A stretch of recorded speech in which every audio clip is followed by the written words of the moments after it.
Bonjour à tous et merci d'écouter ce nouveau PIFcast, le podcast du Paris International Fantastic Film Festival. Et justement, la 8e édition du PIF, c'est dans quelques jours, du 4 au 9 décembre au Max Linder Panorama. Donc aujourd'hui, le PIFcast est entièrement dédié au programme du festival. Pour l'animer autour de moi, Fausto Fazulo. Bonsoir. Directeur... Bonjour. Enfin, ça dépend de l'heure à laquelle vous allez écouter cette émission. Donc Fausto, directeur artistique du festival et rédacteur en chef de Mad Movies. Cyril Despontin. Coucou. Délégué général du festival. Erwan Chafio. Bonsoir, bonjour. Responsable de la sélection des courts-métrages français. Xavier Collomb. Bonjour. Responsable de la sélection des courts-métrages internationaux. Et Véronique Davidson, qui, avec Xavier Collomb, la responsable des courts-métrages internationaux de la sélection. Du coup, on va tout de suite commencer par parler de la compétition du PIF, parce que le PIF, c'est avant tout une compétition de films, n'est-ce pas? De films fantastiques, de films de genre. On va peut-être commencer dans l'ordre des films. Vous avez envie de commencer par un film en particulier? Cela dit, il y a peut-être un truc, avant d'aborder les films, tu l'as dit, en fait, sans forcément le dire concrètement. Tu as dit les films fantastiques, les films de genre. C'est vrai. Alors, d'ailleurs, explique-nous comment vous choisissez, c'est quoi votre... En fait, au début... il y a maintenant bientôt 8 ans.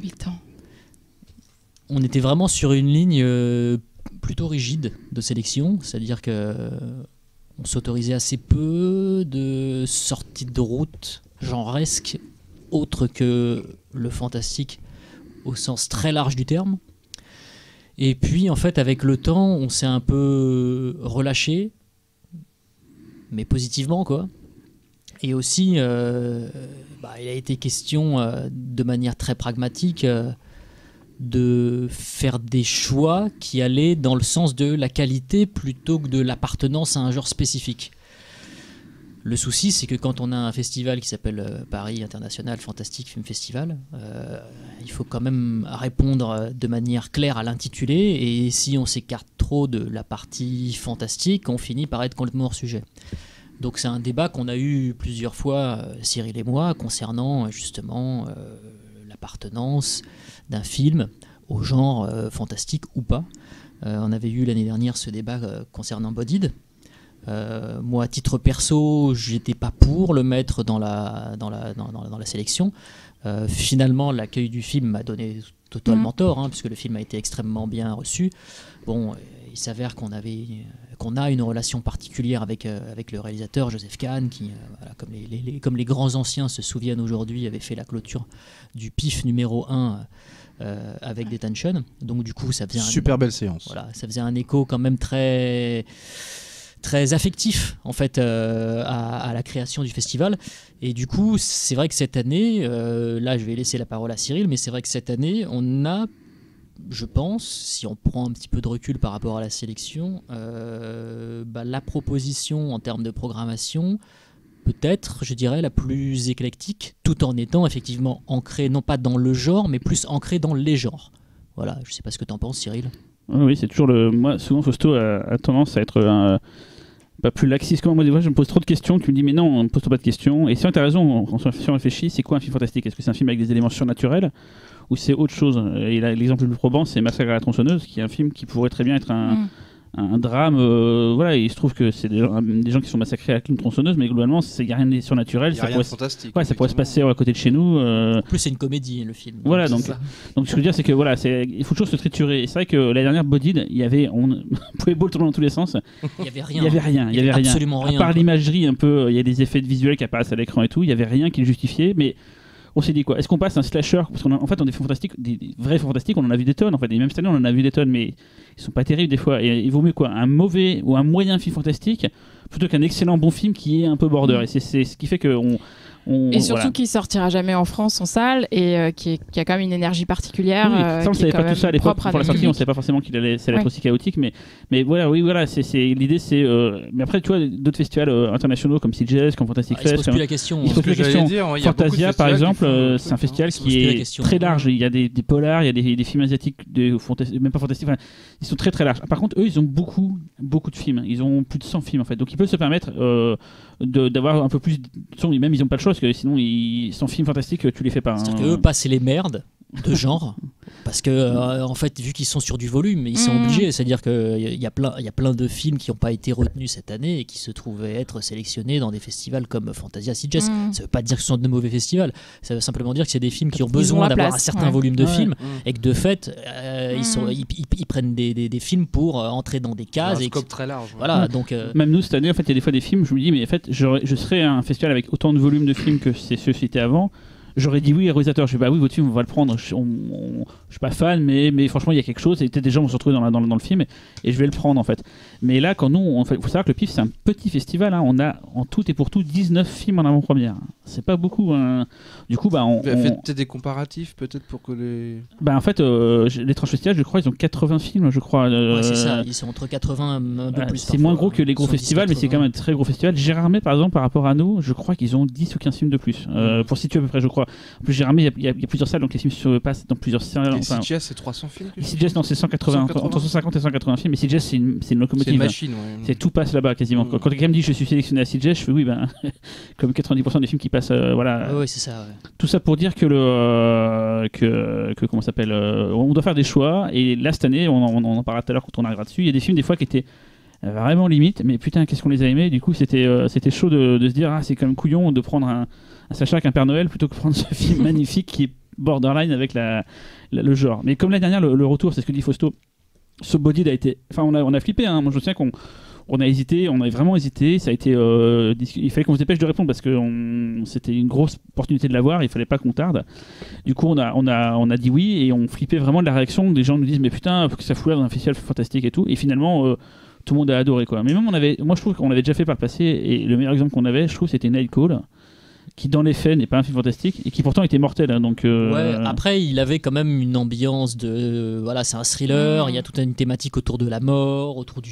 Ouais. D'une certaine façon le snuff, d'une certaine façon plus que Bodied, c'est sûr. Voilà, Bodied, il y avait absolument rien et maintenant on va pas revenir sur Bodied, mais on va peut-être parler de la sélection de cette année quand même j'ai l'impression que c'est une constante quand même, enfin juste pour rajouter un petit mot. Une constante dans les festivals de films fantastiques, même j'ai l'impression qu'Avoriaz déjà se pose la question où ça s'arrête, où ça commence. Ça dépend de l'ambiance. Il y a des films peut-être pas de genre L'Ours de Jean-Jacques Hano, je sais qu'il a enfin tu vois, c'est pas fantastique, donc je pense qu'il n'y a pas de problème. Pourtant il y a une séquence de rêve dedans. Ah c'est vrai, putain, je faisais des seuls films qui peuvent pas coller.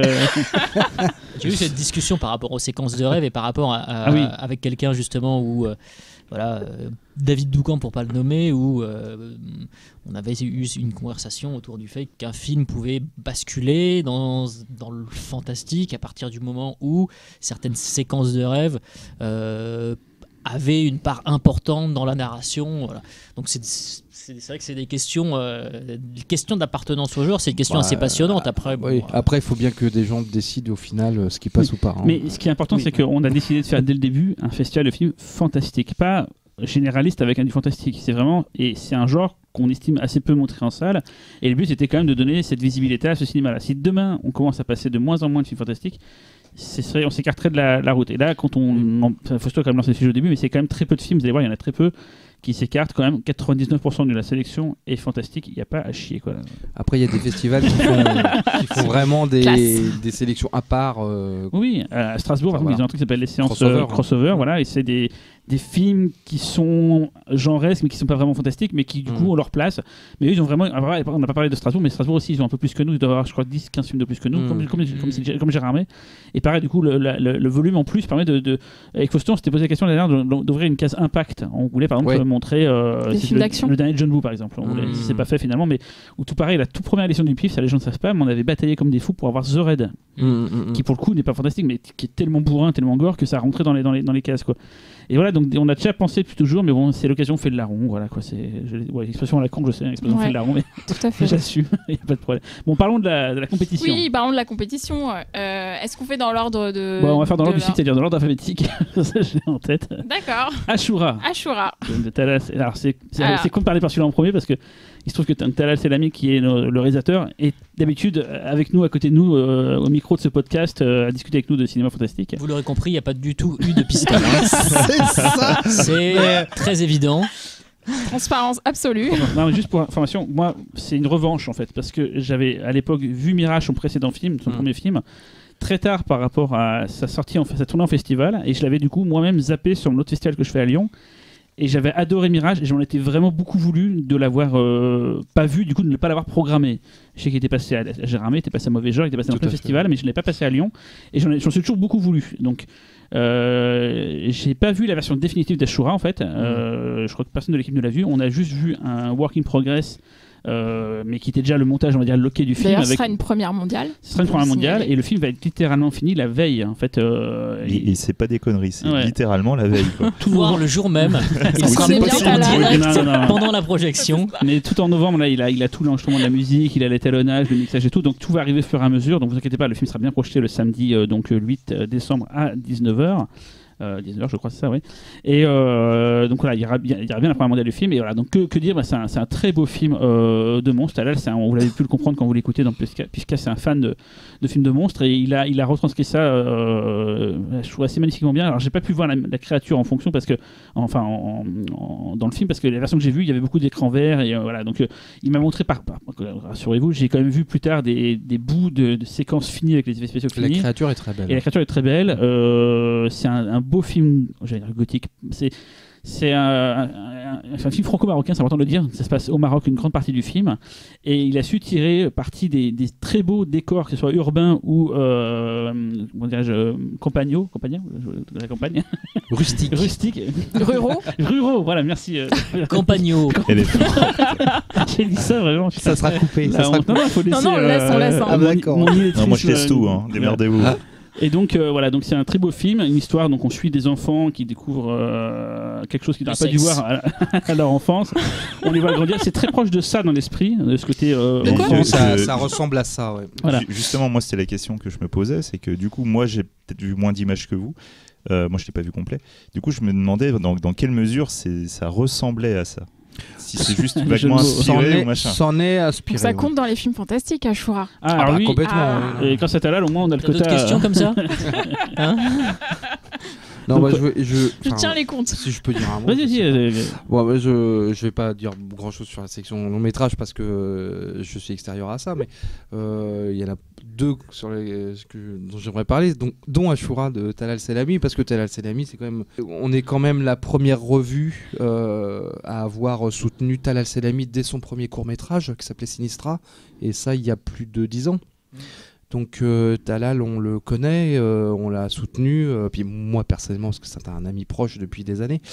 Donc ça fait particulièrement plaisir et c'est émouvant de le revoir. Moi j'avais été sur le tournage de Mirage à l'époque, en Maroc. C'était très dur. Enfin pour lui, moi ça a été. Mais c'était très dur pour toi. J'étais sur le tournage au Maroc, c'était très dur. Il faisait très chaud. Mais bon, c'était un film difficile et le résultat est plus que convenable vu les conditions dans lesquelles il l'a fait. Et je suis content, et parce que Ashura aussi, ça a été un film à problème. Bon, on va pas rentrer dans les détails, mais il a mis longtemps à le faire. Ça a été un film douloureux. Donc je pense que ça me fait plaisir que Ashura soit projeté au Max Linder, au PIF, sur un grand écran. Je pense que ça touche beaucoup Talal. Voilà, donc, oui, ça va être une séance assez forte. Voilà. Et ça nous fait plaisir à nous, gens de Mad Movies, parce que c'est une personne de plus finalement dont on parle depuis des années, qui s'expose de plus en plus. Et un film de monstre français, c'est pas si courant. En plus. Donc, et un film de monstre marocain, c'est encore moins fréquent. Encore moins courant. Await further instruction. Alors, Xavier. Le réalisateur qui est écossais.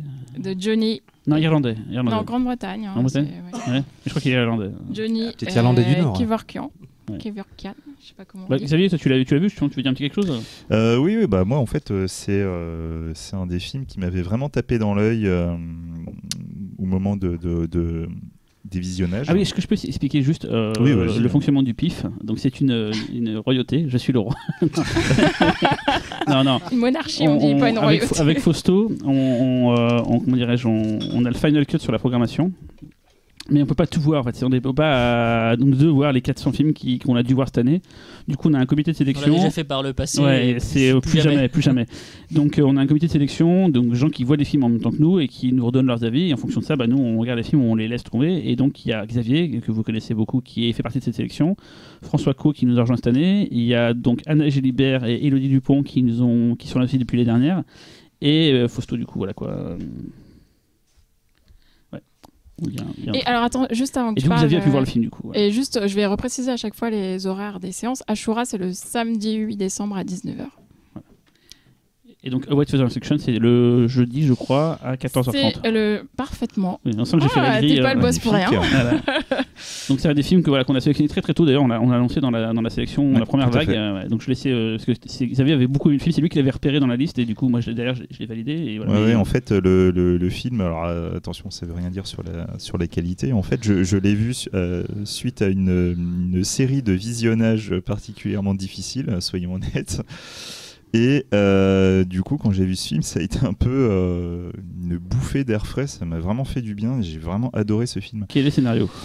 Alors, le scénar, c'est très simple. On a donc un jeune homme qui vient avec sa petite amie qui est indienne. Donc, ça se passe en Angleterre. Et en fait, ils vont aller dans la famille du gars pour Noël. Le problème, c'est que sa famille, c'est une famille conservatrice, le grand-père est raciste et il a de grandes difficultés à supporter son père. Donc, problème de communication, etc. Et donc, il y va bon gré, mal gré et en définitive, s'attend à passer un Noël particulièrement pourri.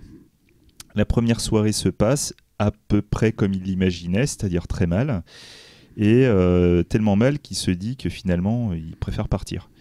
Donc il commence déjà à faire ses bagages et au moment de partir avec sa nana, en fait, ils se rendent compte au moment de l'ouverture de porte qu'il y a une sorte de matière métallique qui bouche l'entrée. Ils vont regarder les fenêtres et en fait, c'est exactement la même chose. Toutes les sorties possibles de la maison sont en fait bloquées par ce truc métallique. Et en fait, ils vont se rendre compte que le téléviseur est allumé et en fait, il y a juste une indication, attendez les instructions. Voilà, c'est ça le postulat de base. Tu nous en dis pas plus. Ah bah non, là après faut venir le jeudi à 14h30. On est littéralement dans un huis clos qui marche beaucoup sur les personnages.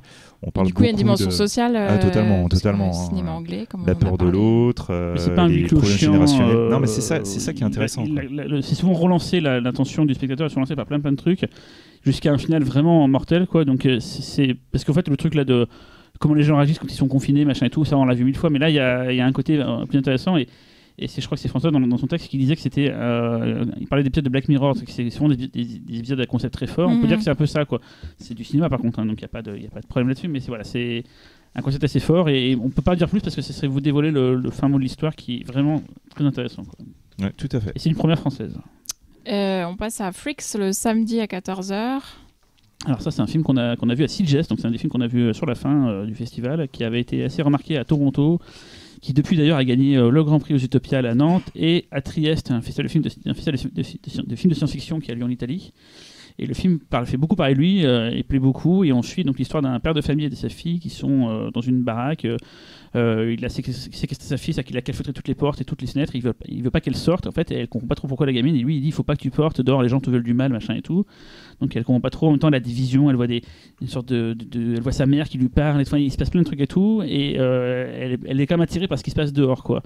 Et elle se rend compte peu à peu qu'elle a quand même un pouvoir qui fait qu'elle arrive à interagir avec l'esprit des gens, mais elle sait pas encore trop ce que c'est, quoi. Et donc il y a toute cette histoire au début. Le film est assez bien foutu. Ça faisait penser beaucoup à Martyr, où en fait le film n'arrête pas de t'amener là où tu ne penses pas aller et au fur et à mesure t'amène à autre chose, en fait. Et le film est assez malin, et en ayant parlé avec les réalisateurs après la projection, c'est exactement ce qu'il voulait. Il voulait qu'on puisse ne rien savoir du film avant d'arriver, qu'on soit toujours surpris, en fait. Et le film réussit à nous surprendre tout le long, et à la fin, je sais que pour tous ceux qui l'ont vu en tout cas avec nous, ça a été un coup de cœur pour quasiment tout le monde. Tout le monde a trouvé ce film vraiment mortel. C'est une des belles surprises du festival, et il y en aura d'autres, mais vraiment pour le coup c'est pas un des leaders, mais c'est un des films qui, je pense, va faire beaucoup parler de lui.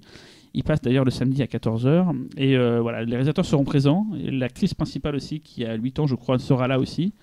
Ils viennent des États-Unis pour présenter le film, et ils sont super impatients de venir à Paris montrer ça. C'est un film indépendant. Ça a été les gars faisaient surtout des DTV avant, en fait. Ils ont fait le reboot de Leprechaun, ils ont fait des choses comme ça et tout, donc c'est pas des gens qu'on avait forcément repérés avant, mais peut-être que ça y est, c'est le film qui va les lancer un petit peu. Ça me fait penser un peu à Adam Wingard, mec qui a fait beaucoup de DTV assez moyens, puis qui a explosé avec Your Next, et après qui a enchaîné pas mal de gros trucs. Surtout que le Prochaine, le remake était pas si mal que ça, quoi. Il y a des trucs qui étaient moyens, mais il y avait quand même de super idées. C'est vrai que ça changeait complètement dans la franchise, quoi. Voilà. En tout cas, donc c'est un des films surprenants de cette édition, et là pour le coup, je vous le garantis aussi, il est bien fantastique.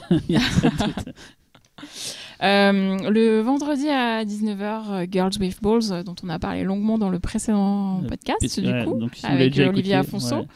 Qu'est-ce qu'on peut rajouter d'autre? On a fait un podcast entier dessus. Un podcast entier. Bon, on vous invite à venir du coup. Moi je repréciserais juste que c'est un pur film de festival. C'est fait pour être vu en festival. Et le réalisateur a juste envie de vous faire plaisir. D'ailleurs, l'équipe sera là, donc 19h15 vendredi. On n'a pas encore. Là, à l'instant, on enregistre, on ne sait pas encore. Mais il y aura beaucoup de monde apparemment, mais on ne sait pas encore le nombre exact. J'imagine qu'il y a un peu d'effet de maquillage. Quelques-uns. Et c'est surtout très drôle en fait. C'est autant une comédie qu'un film de genre. Et si tu viens chercher l'un ou l'autre, tu vas être content. En fait, tu auras ce que tu veux. La comédie est un genre. Hein. Alors, film fantastique et un film de. Mais le film d'auteur français est un genre aussi. Premier film en compétition à être diffusé le mercredi à 14h30, Piercing. Alors, ça surtout, tu t'en parlais parce que tu avais suivi le projet. Tu m'en parlais depuis l'année dernière, celui-là. Je sais pas si tu te souviens de Piercing. J'avais suivi le projet en fait pour deux raisons. La première, c'est que Nicolas Pesce, si on le prononce à l'italienne, j'imagine que c'est comme ça. C'est un film américain, par contre. Oui, bien sûr. Bien sûr. Mais il y a beaucoup d'Américains d'origine italienne. Mais non, tout ça pour dire qu'il y avait déjà, dans un premier temps, un intérêt certain pour ce réalisateur qui avait fait un film il y a maintenant quasiment plus de 2 ans, qui s'appelle The Eyes of My Mother, qui était un film assez polanskien en scope noir et blanc, qui était très intriguant et qui avait connu une carrière, une plutôt belle carrière en fait en festival.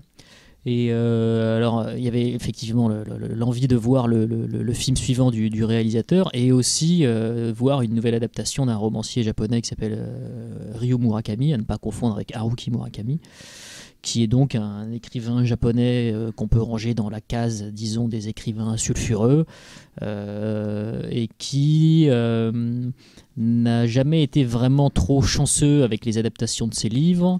Non pas qu'elles soient foncièrement mauvaises, mais on va dire qu'il y a eu des projets parfois annoncés et qui ne se sont jamais concrétisés, comme les bébés de la consigne automatique qui devaient être réalisés. Non, mais ça c'est dur, ça. C'est dur, ou comme Miso Soup aussi, qui devait être réalisé un temps par Wim Wenders, avec Willem Dafoe dans le rôle titre, enfin bref. Tout ça pour dire que c'est une association de talents, que ça semblait tout à fait intéressant de voir un réalisateur prometteur comme Nicolas Pesce se frotter à l'univers de Ryo Murakami, et que du coup l'addition en fait de ces deux noms, l'un célèbre et l'autre un peu moins, donnait envie de découvrir ce film Piercing, qui je crois a été projeté pour la première fois à Sundance l'année dernière. Cette année en fait, du coup. Ouais. Et effectivement c'est ça, donc c'est assez curieux comme film dans le sens où on sent les influences. Par exemple, le film est bardé de musique de films italiens, un peu comme les films de Bruno Farzani et Hélène Catet. C'est moins poussé, c'est des frissons d'angoisse, des films un peu connus, on va dire, pour que. Ça n'a pas une fonction narrative comme ça chez non, là, c'est Bruno purement Hélène, parce que c'est assez kiffant. Il y a un parti très assez intéressant, c'est qu'il y a beaucoup d'extérieurs, c'est des maquettes, et ça donne un effet vraiment cool au film. Un peu surréaliste, un peu hors du temps, et en fait c'est une histoire très proche d'ailleurs d'Audition, un autre bouquin de Murakami Ryu, où en fait on suit un gars qui cherche à trouver la femme parfaite pour pouvoir la tuer en fait, et il n'arrive pas à la trouver, il va trouver sur plus fort que lui en fait, et le film a des séquences assez dingos. Moi quand je l'ai vu à Neuchâtel, c'est donc au NIF, c'était un des films préférés de quasiment tous les festivaliers, tout le monde a adoré ce film là. Moi j'ai vraiment trouvé que c'était une ambiance assez dingue, il y a des séquences dans le film qui je pense resteront dans la mémoire des spectateurs, tellement ça va assez loin dans n'importe nawak. Et c'est un beau film, très bien réalisé, très bien interprété, très belle musique, et voilà, il ouvrira du coup la compétition. Et là, le fantastique, on va faire à chaque fois le fantastique. Non, faut pas se justifier. Sur une échelle de 1 à 5. D'autant que Murakami a en fait, c'est des univers sans frontières dans le sens de la délimitation par rapport à un genre à proprement parler. C'est-à-dire que On est dans une espèce de réalité bizarre, quoi. Voilà. Comme Bruno Catté. Ouais, là, c'est vachement plus. Là, il y a quasiment des séquences, on va dire un peu fantasmagoriques, qui sont dans le film, et c'est très bourrin par moment. Voilà, c'est le mot de Cyril, bourrin. C'est bourrin, quoi. Bourrin. Les fans de gore, ils vont être contents. J'ai vu Dingo et bourrin, c'est bon. C'est avec une cigarette, notamment. Oui, tu l'as vu le film? Et dis donc, il y a un film argentin dans la sélection. Terrified. Aterrados. De Demian Rugna. Ouais. Alors ça, c'est rare, les films argentins. Celui-là, il a fait quasiment tous les festivals de la Terre. C'est assez dingo le nombre de sélections qu'il a eu. Pareil, vu à Neuchâtel, dans une salle assez remplie pour une séance de minuit. Et la salle était complètement, je vais faire un jeu de mots, terrifiée. Terrified. Voilà. Non, mais vraiment, c'est un film qui marque beaucoup, en tout cas, qui fait vraiment flipper. Et quand je l'ai vu, je me suis dit, putain, ça, sur l'écran géant du Max Linder à 20h en soir. À 19h15. 19h15, ça va. Peut-être pas dodo après. Voilà, ça va vraiment être quelque chose. C'est un des films fantastiques les plus efficaces que j'ai vu de ma vie. C'est-à-dire qu'en fait, ça commence au bout de 10 secondes et ça n'arrête jamais. C'est-à-dire que moi qui suis super speed, ça me va bien parce que ça n'arrête jamais vraiment. C'est un film qui n'arrête jamais. Voilà, c'est pas très original, mais c'est hyper efficace, voilà quoi. Donc voilà, ce sera pour le coup le moment frousse du festival. Ne loupez pas. Si vous aimez bien avoir peur au cinéma, le moment frousse. Si vous avez envie d'avoir peur au festival, venez voir Terrified. Je pense que tous les films qu'on passe, c'est peut-être le plus flippant, quoi. Et autre exotisme. Il se fout de ma gueule. Et dès qu'il est là, il se fout de ma gueule. Mais non, mais c'est pas. Mais alors entre les expressions genre c'est dingo, le moment frousse. Franchement, Campagno. Ah non, qu'il n'était pas revenu dans le podcast. Il est en forme là. Un film suédois aussi. On en a déjà eu un ou pas? School of Unstru. On a eu des films scandinaves. On a eu des films scandinaves. On a eu Bridgend. C'est vrai, on a eu Bridgend. Et je crois que c'est à peu près tout. Bridgend, c'était danois, si je ne m'abuse. Là, The Unthinkable. Là, c'est Unthinkable. Alors, c'est un film très curieux. C'est un film très. Alors, je vais faire un. C'est un film très Ikea dans l'esprit. Résume pas les films, va vite. Non mais c'est vrai, c'est chiant trop les. Non mais j'ai pas résumé. En fait, c'est parfois un peu. La spécificité du film, c'est que c'est un blockbuster fait avec très peu d'argent et fait de façon do it yourself à fond. En fait, c'est un collectif qui s'appelle Crazy Pictures. Ils font tout. Ils font réalisation, scénario, les effets spéciaux, la photo. Limite, ils font pas la musique, ils jouent pas dans le film. Mais en gros, c'est un collectif de 5-6 personnes, 5 je crois. Ils font tout depuis le début, depuis le premier court-métrage. Et là, c'est leur premier long-métrage. C'est un film qui a été hyper attendu en Suède, qui a été un énorme succès là-bas.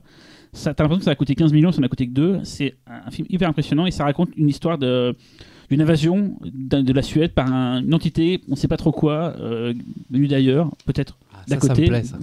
Peut-être d'à côté, c'est peut-être pas forcément extraterrestre. C'est un film sur les migrants, Erwan. Voilà. Désolé, ça va pas du tout t'intéresser.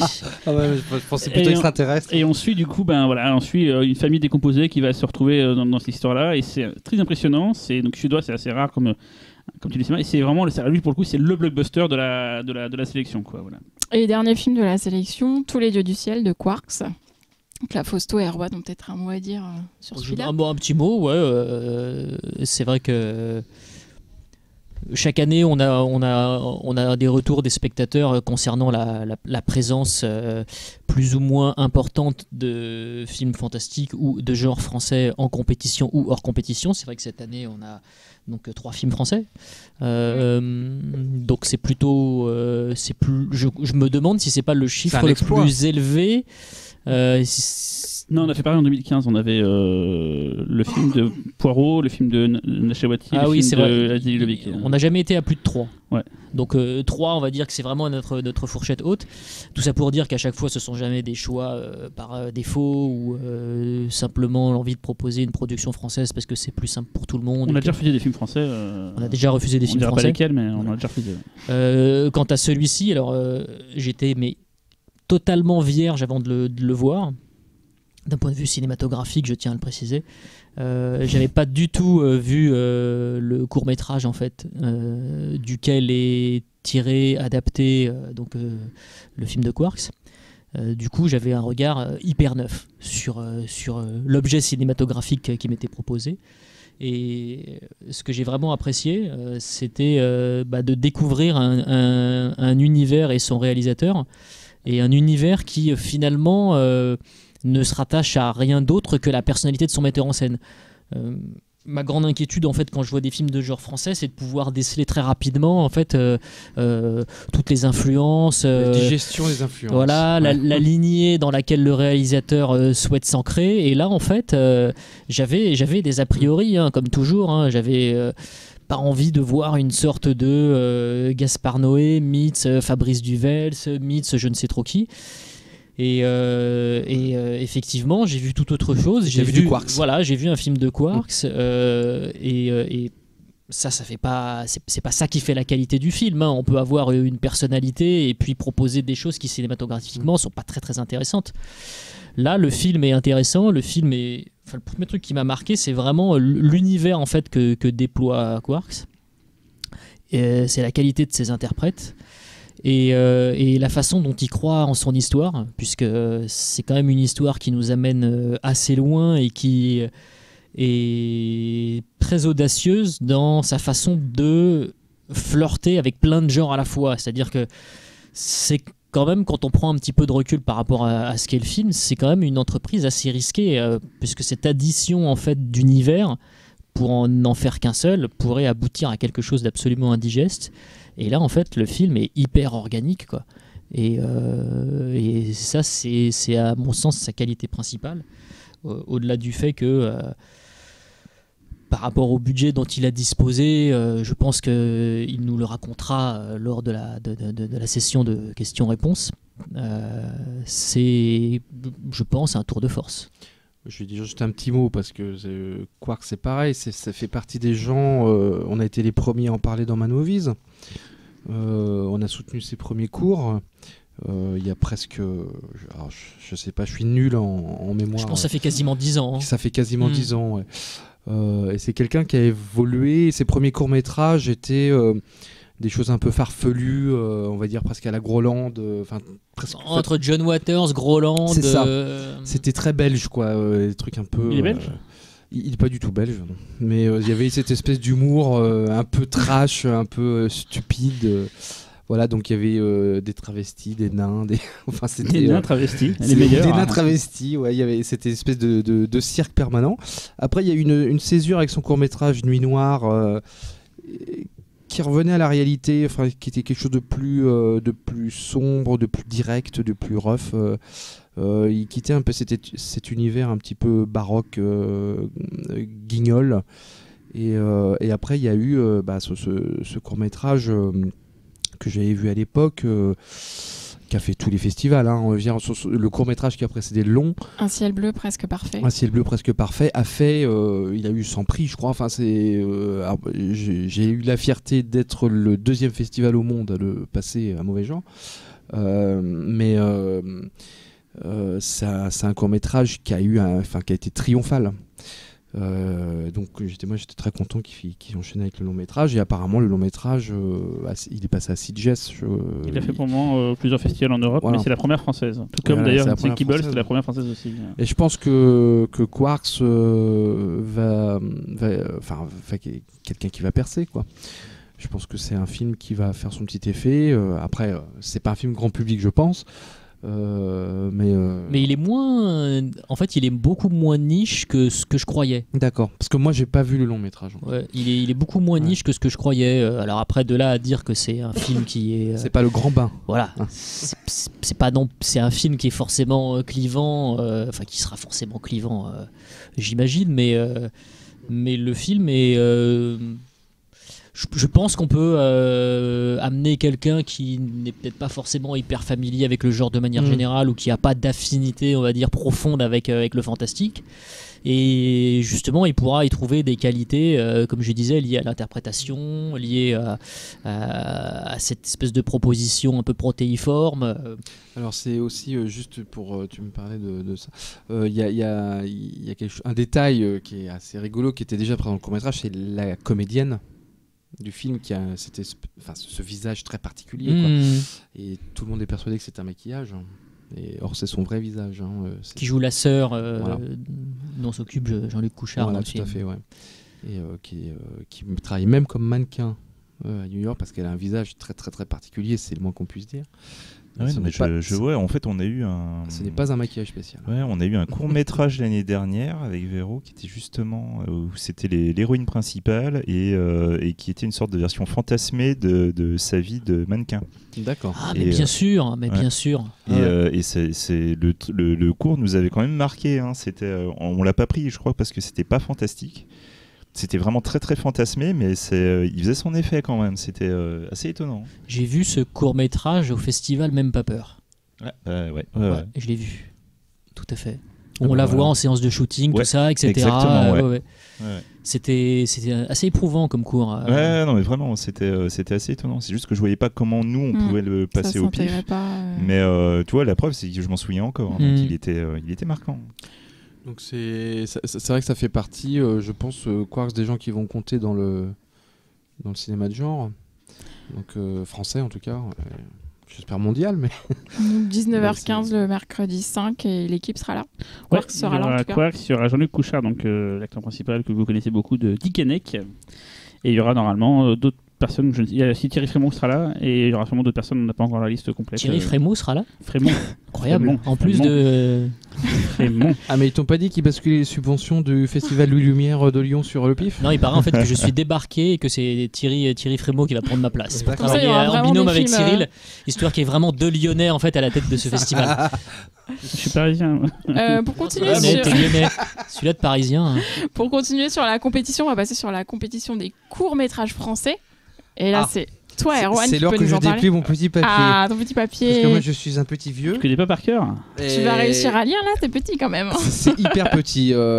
Voilà, donc c'est une catastrophe. Alors, dis-nous tout. Jamais lire. Non, bon, on va pas faire une heure sur les courts-métrages français. Parce que, si, on peut te poser des questions. Est-ce qu'il y a des. C'est que des petits nouveaux?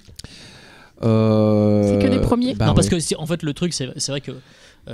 C'est une chose dont on avait déjà évoqué l'année dernière, c'est qu'en fait quand un festival commence à avoir plusieurs années d'existence, il y a des réalisateurs qu'on rencontre lors des premières éditions et qu'on retrouve quelques années plus tard. Là, c'est que des nouveaux là. C'était Arthur Moller l'année dernière qui avait venu avec Scaramouche qui a gagné, alors qu'il avait gagné la deuxième édition avec Jiminy, quoi. Alors, tu sais quoi, c'est un truc en tout cas pour le pif, j'ai décidé dès la première édition de n'avoir rien à foutre de qui avait fait le film. Je ne sais même pas qui est le réalisateur quand je regarde le film en fait. Je regarde même pas la fiche technique, rien. Et oui, je vois le nom. Mais il nous ment, et ça. Mais un jour, il verra qu'il a eu reçu des courts-métrages, tu sais, il y a Carpenter par exemple qui lui a envoyé un court-métrage de manière tout à fait anonyme, tu vois. Mais il a raison, il faut pas se baser là-dessus. Non, je me base uniquement sur le film, comment je ressens le film, et après je regarde, ah bah tiens, il a déjà été au pif. De Cyril, en fait. Tu vois, Cyril, il prend un choura parce que c'est halal, par exemple. C'est ça. Il dit, Non, mais là, par exemple, tu vois, c'est une des premières années dans le pif, enfin pour les courts-métrages français, qu'il n'y a pas de réalisatrice. Tu vois, l'année du. Il était temps, hein. Balance ton tu vois, l'année du comment ça s'appelle, MeToo. Donc bon, ça c'est mon esprit punk, tu vois. Je peux plus m'empêcher de faire un gros fuck. Non, et c'est même pas fait exprès. C'est ce que d'habitude on prend. Enfin, il y a souvent un ou deux films. Il y en avait deux l'année dernière, mais une des deux, on a dû passer le film en ouverture. C'est ça. Il n'y en a pas dans le long métrage, je crois. On n'a pas de réalisatrice. Non. Cette année. Non. Cette année, il n'y en a pas. Ouh, vous filez un mauvais coton. Je crois que dans Crazy Picture, il y a une meuf dans le collectif. Non, il n'y a que des mecs. Cette année, il n'y en a pas. Donc moi, c'est pareil, il n'y a que des mecs, mais je m'en fous. Enfin, je veux dire, je regarde le film et puis je vois s'il me plaît ou pas, et puis c'est tout. Alors, il faut que je parle des films, c'est ça? En tout cas, tu peux expliquer comment tu as fait ta sélection, du coup, juste. J'ai reçu 110 films à peu près. J'en ai choisi 6. J'aurais pu en choisir un peu plus, mais bon, après, on en discutait. Hein. Je trouve qu'une séance de 1h30 de court-métrage, pour moi, ça suffit. Enfin, ça peut aller jusqu'à 1h45. L'année dernière, ça faisait 1h45. Mais au-delà d'1h45, on va dire, c'est lourd parce que les courts-métrages, il faut se replonger dans un univers à chaque film et c'est compliqué. Là, on a un peu augmenté la durée, parce qu'avant c'était 20 minutes maximum. Là, on a augmenté à 30 minutes. Donc, ce qui fait qu'il y a un court-métrage de 30 minutes cette année. Je vais repartir sur ce qu'on parlait au début, sur le genre, la limite du genre, etc.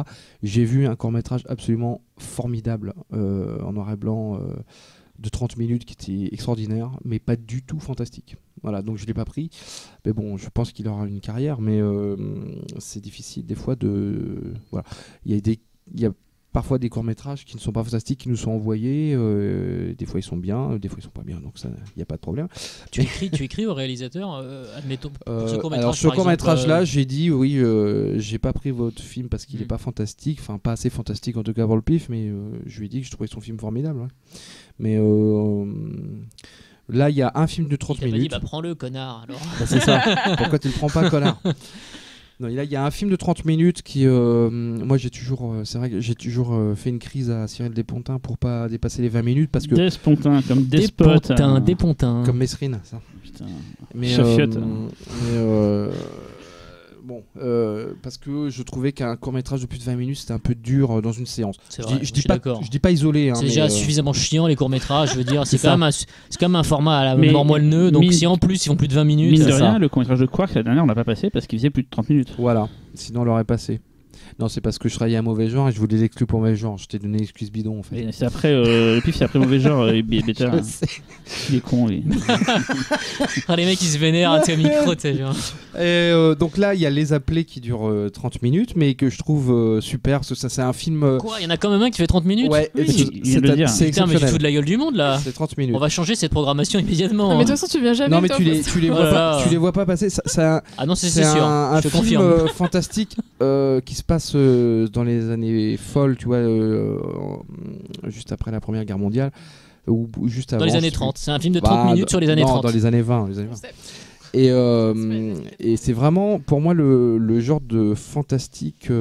Enfin, c'est une espèce de réponse à la Hammer. C'est-à-dire que comment pourrait être un Hammer à la française, finalement. Un marteau, quoi. Voilà, un marteau, comme la chanson de Claude François. Surtout à tuer le game, là, je crois que.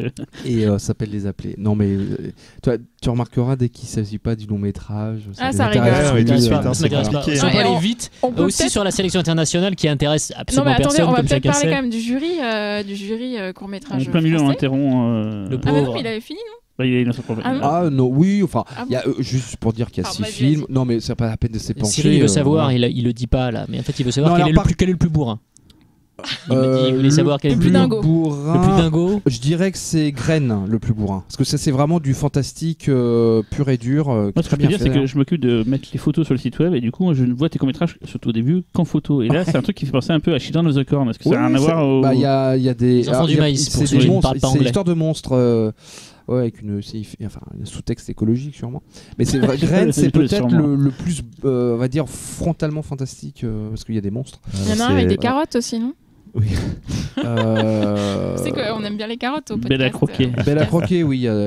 Belle à croquer, c'est on va dire du fantastique light, un peu policé, un peu comédie musicale, très graphique. Il y a un côté les doigts du Dr T dans le visuel. Hein, j'ai l'impression. C'est très mignon. Alors après, moi j'aime bien beaucoup The 9 Billion Names. Enfin, je les aime tous beaucoup. Sinon, je dès que ça pas parle pris. de doigts, Véronique, elle réagit là. Moi, celui qui m'intéresse vachement, c'est Déguste en fait. Je sais pas, Déguste, le peu que j'en ai vu. Déguste, il dure 4 minutes et j'aimerais bien. Alors, je ne sais pas encore quel ordre on va le passer parce que ça dépend des formats. C'est un peu. Voilà. Ouais. On peut pas toujours passer dans l'ordre que je veux. Mais j'aimerais bien que Déguste soit à la fin parce que c'est vraiment ces 4 minutes où tu vois un plat se faire concocter, on va dire, en macro.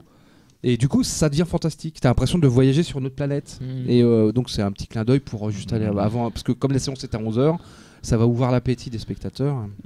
Sinon, tout à l'heure, on en parlera de Peter Strickland, et je crois que c'est un rapport avec ce court-métrage. Ah bon? Ouais, on en parlera tout à l'heure. Voilà, juste pour finir, il y a Timésis qui est un film de l'école 3IS et ça c'est souvent, enfin je tiens à prendre des films d'école de fin d'études, voilà, parce que. Timo, Timésis, c'est une première mondiale en plus. En plus, c'est une première mondiale.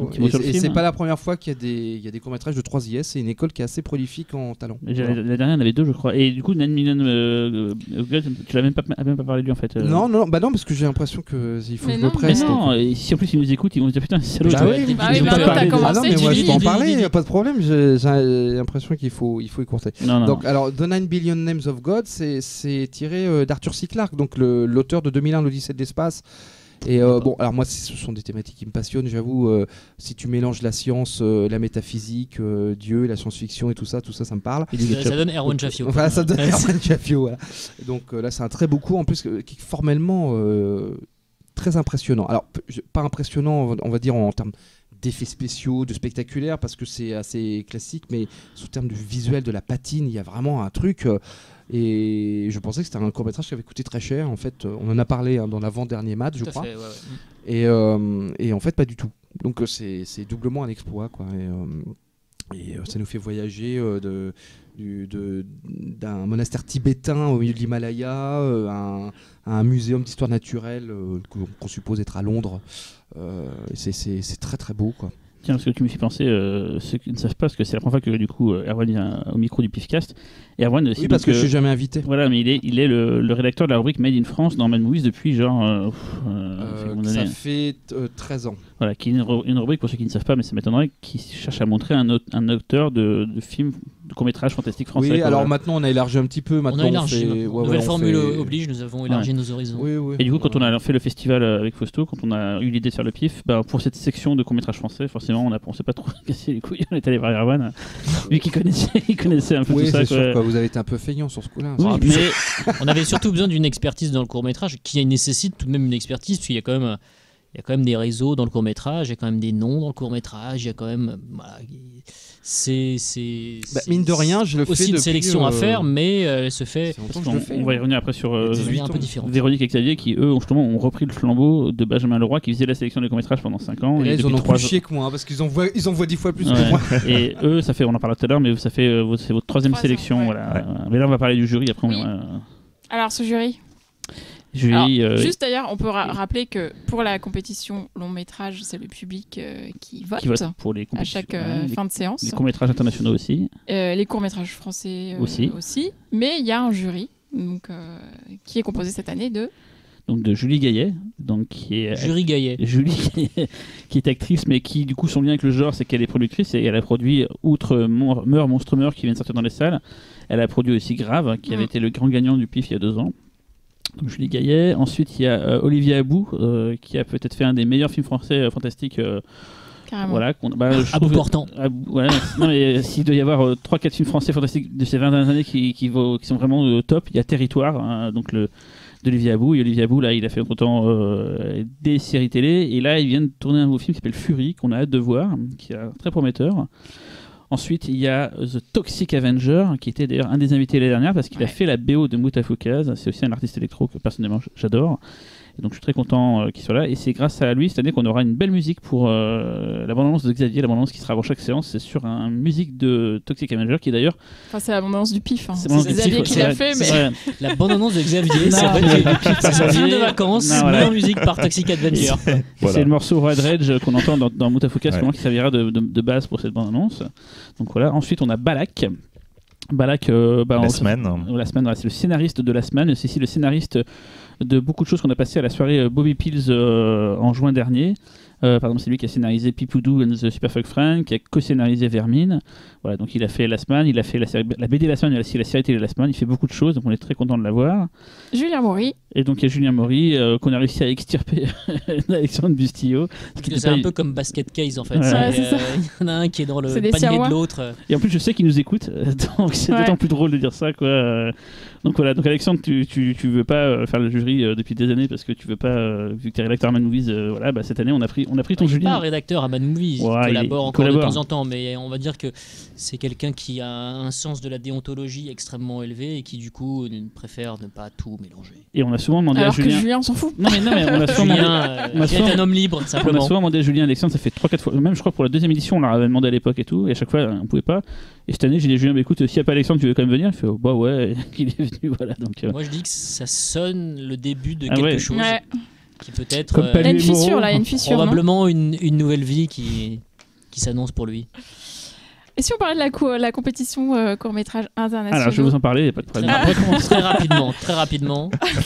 Ils sont internationaux et ils sont courts. Déjà, comme dit Erwan, vous en avez vu combien de coups cette année? Alors en fait cette année on a justement modifié un peu le règlement parce que l'année dernière on en a regardé 3000 et des brouettes. C'était compliqué. Donc du coup on a décidé de changer sensiblement le règlement et en fait cette année on en a juste eu 700 à regarder. Ouais, ça va. Ça va, c'était plutôt raisonnable. Tout de suite c'était mieux. Je me rends compte qu'il y a juste 7 fois plus de courts-métrages dans le monde qui ont été que ce qui a été fait en France. T'imagines, 100 pour la France, c'est beaucoup de pays en fait. Non, après, je tiens quand même à rajouter un petit détail, c'est qu'il y a les courts-métrages qu'on nous propose, et il y a aussi les courts-métrages qu'on va chercher. Ouais. On a démarché à peu près 300 de nous-mêmes. Ouais, voilà. Et voilà. Voilà, on a vu des choses assez différentes. L'un des grands intérêts du court-métrage, parce que je sais que beaucoup de personnes détestent le court-métrage, donc je me sens un peu obligé. Mais il y a beaucoup de gens qui adorent le court-métrage aussi. Oui, il y en a qui adorent. Mais je te rappelle que le festival de Clermont-Ferrand du court-métrage est un des festivals les plus... c'est parmi le top du top du top de France. Mais voilà, en fait, l'un des intérêts du court-métrage, c'est aussi de voir une sorte d'instantané de l'écriture actuelle qu'on va voir en fait avec un petit décalage d'1 an ou 2 sur les films. Et du coup, on peut déjà voir certains sujets. Totalement, ouais. Voilà, c'est des tendances très très réactives. Exactement. C'est aussi les tendances de la technique, de ce qu'on peut faire avec très peu d'argent. Oui, non, mais il y a ça aussi. Mais tu vois, beaucoup de drones maintenant, je pense. Tu vois, typiquement, dans les discussions que j'avais avec Véronique, c'est vrai qu'au niveau technique, drone, alors putain, on s'en est tapé, mais tout le temps du drone, quoi. Quand vous avez vu comme moi, au niveau technique, le court-métrage depuis quelques années a bondi. Non, mais c'est assez étonnant. On a vu des choses. Dans le 93, tu dis, le court-métrage. Parce que je veux dire, faut arrêter de dire n'importe quoi. Il n'y a pas plus de courts-métrages à Bondy que dans le reste de la France. Non, mais très souvent, on a cette expression de court-métrage. Oui, c'est une sorte de petit film, mais les gens disent ça un peu de manière. Oui, c'est un petit film. Maintenant beaucoup plus impressionnant qu'avant. C'est le laboratoire de choses. Mais je vous garantis que là, cette année, on a vu des courts-métrages. Ça fait vraiment la gueule d'un film, quoi. On vous dit pas que c'est un court-métrage, vous allez le deviner juste à la durée, quoi. Sur le moment, vous verrez. Je vois pas le rapport avec les macarons, franchement. N'importe quoi cette conversation. Genre, les films à Bondy, les macarons, la durée, n'importe quoi. Parce que c'est vrai que le côté, tu regardes le film, le générique arrive au bout de 5 minutes. C'était un court-métrage que je regardais finalement. Non, mais par exemple, au niveau de l'écriture, pour parler d'une sorte d'instantané au niveau de l'écriture, c'est typiquement les réactions au mouvement MeToo. En fait, on a eu extrêmement de courts-métrages féministes, mais vraiment axés... Ça, c'est Véro, ça. À la fois féministe et surtout aussi un côté très frontal contre les hommes qu'on a pu voir aussi. Dégueulasse. Des films de fascistes, quoi. Non, mais c'est l'équivalent de opportuniste, moi mais dans l'autre sens. Justement, un des trucs qui du coup va sûrement arriver dans 1 an ou 2, c'est en fait la réflexion qu'on aura sur les longs métrages, qu'on va se rendre compte qu'il y a des longs métrages féministes et il y a des longs métrages qui ont été créés sous couvert de féminisme, alors qu'en fait c'est juste pour pouvoir balancer leur sauce. Ouais. Je vous jure, on a eu énormément de courts-métrages où les mecs, avant de nous dire le synopsis de mon cours c'est ça, c'était marqué, je vous jure, en capital et en gras, oui, c'est un film qui parle des femmes. Voilà. Les mecs, ils nous balançaient direct. Ouais, d'accord, ok, mais ça parle de quoi ton cours? Alors qu'à l'inverse, dans la sélection qu'on a fait, il y a des cours qui ont des femmes pour protagonistes principaux et c'est pas du tout le sujet du truc. Et c'est ça qui est purement féministe pour moi. Mais voilà, non, mais tout à fait, quoi. Les cours féministes qu'on a, jamais les gens sont venus nous voir en disant ouais, c'est un cours féministe, regarde, il faut que tu prennes ça, c'est dans l'air du temps, c'est machin. Non, c'est des trucs qui naturellement on les a vus, ce sont d'excellents courts-métrages, mais en plus derrière il y a une écriture, il y a un sous-texte et voilà, quoi. Et parfois on les a pris parce qu'il y avait Marissa Tomei dedans. Oui, non, bah, Marissa Tomei, voilà, ouais, mais là tu peux pas pas prendre un truc avec Marissa Tomei. On a refusé un film au pif avec l'actrice porno Stoya, donc nous on sait faire des Marissa Tomei, c'est notre classe. Marissa Tomei, moi personnellement, un de mes rêves c'était justement de me dire que Marissa Tomei... Non, mais elle vient carrément à la projection de court-métrage, elle sera sur scène et là je lui demande sa main. Assise sur tes genoux. Mais ça n'arrivera pas, on le sait tous. Donc cette sélection composée de 9 films. 9 courts-métrages en fait. Nous, ça devait durer 1h45, contrairement à ce que disait Erwan. Non, mais voilà, mais après, là où on rejoint Erwan, c'est qu'effectivement, nous, on a été au maximum de ce qu'on pouvait faire. C'est vrai qu'au-delà, on l'aurait pas fait. Après, le plus long fait 16 minutes. Justement, je vous impose une contrainte. Vous allez parler des courts-métrages en partant du plus court au plus long. Oh là là. Le plus court, c'est The Bloody Ballad of Kurt Reynolds. Donc c'est mon préféré, il est grand gagnant. Kurt Reynolds, c'est un jeu de mots avec Burt Reynolds. Tout à fait. Skirt, ça veut dire autre chose. C'est éjaculation féminine. Kurt Reynolds, c'est ça. Mais c'est à moitié pornographique alors. Non, pas du tout. Pas du tout. En fait, c'est un slasher. Ouais, c'est un petit slasher. C'est un slasher parodique et gorasse qui, à mon avis, va plaire aux personnes qui ont envie c'est un guilty pleasure, quoi. Ouais, guilty pleasure, voilà, c'est très... D'accord. Ah bah nous, on est internationaux, excuse-moi. Ah oui, je vois ça, oui. Slasher, guilty pleasure...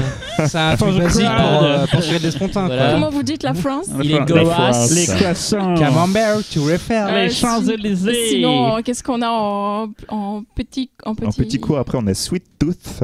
Sweet Tooth, un Mexicain. Voilà, un Mexicain. Et en fait, on est en train de petit à petit créer une sorte d'habitude où en fait les films mexicains sont les plus bizarres, quoi. Donc l'année dernière, on avait Modèle Ado qui était vraiment le cours très particulier de la sélection.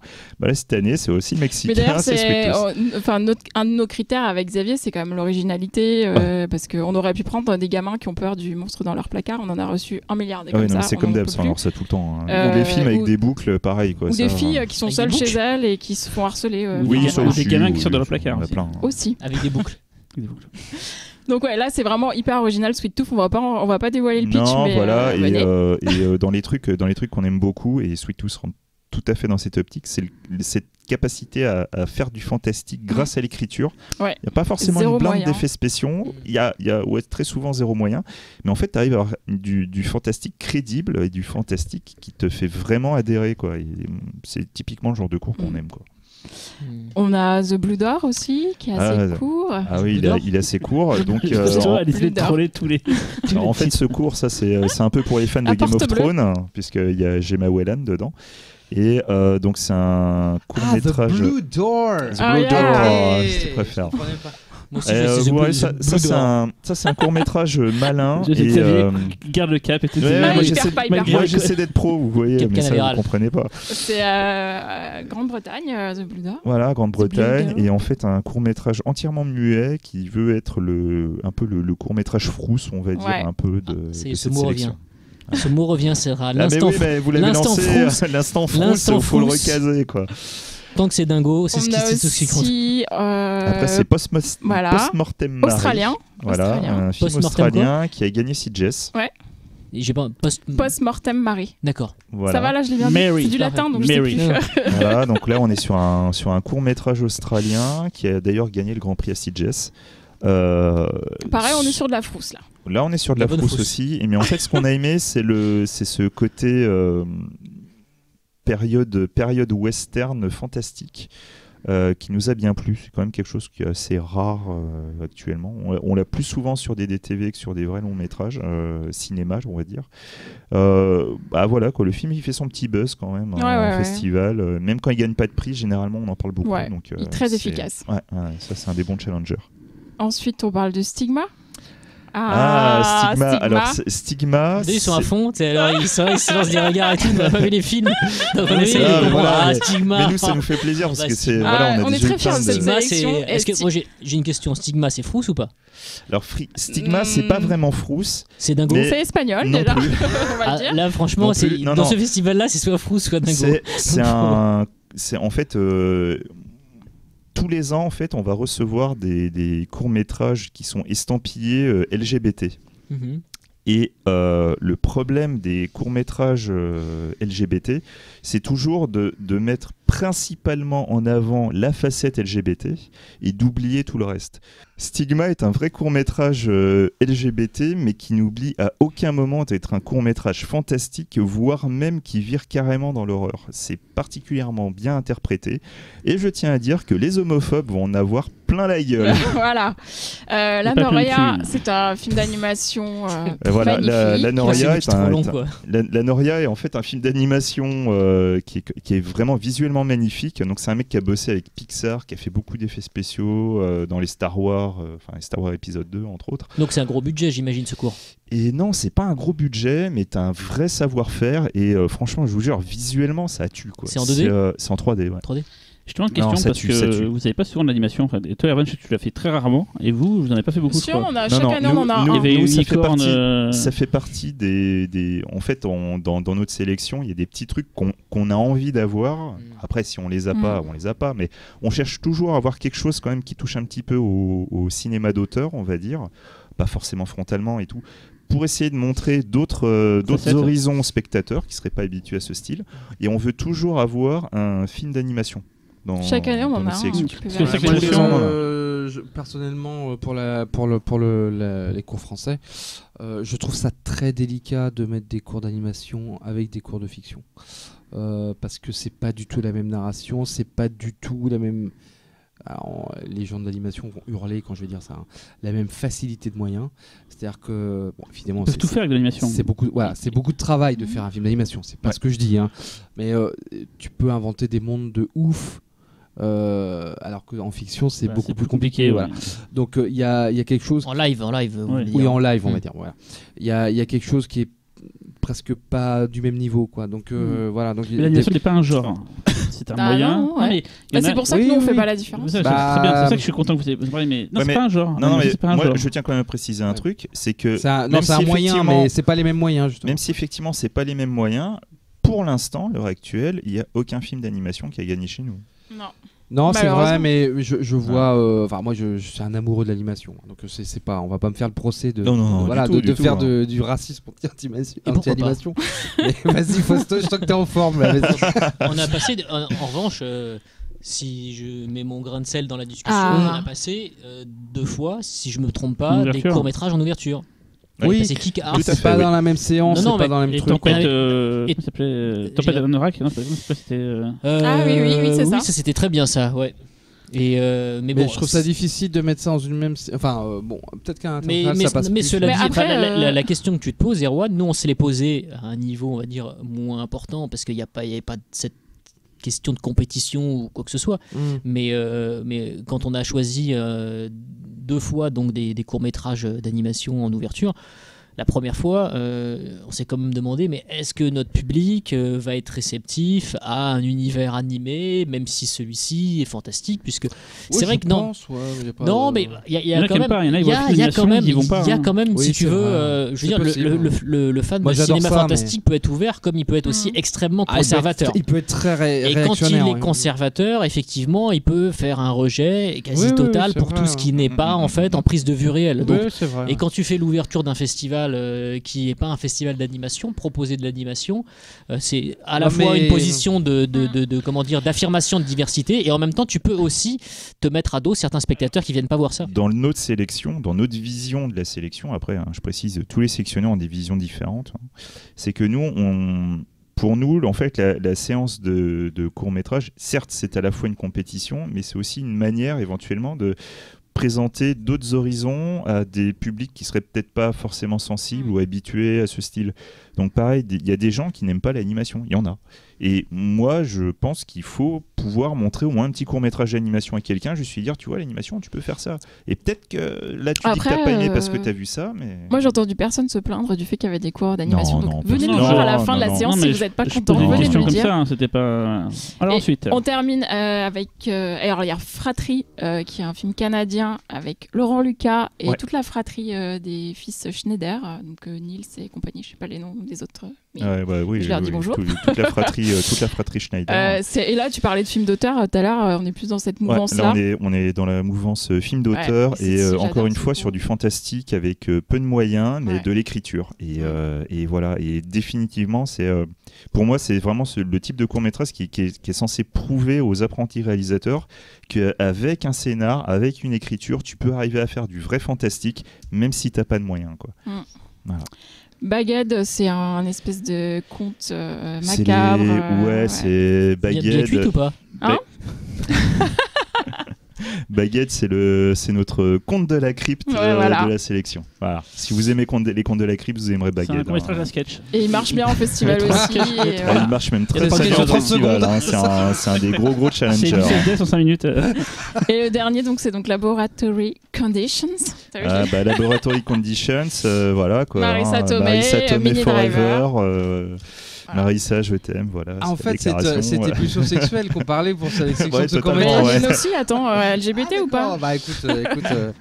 Non, mais du coup, en fait, techniquement, on pourrait dire que c'est notre court-métrage féministe, mais qui n'a jamais été présenté en tant que tel, puisque réalisé par une femme, avec Minnie Driver et Marissa Tomei dans les rôles principaux.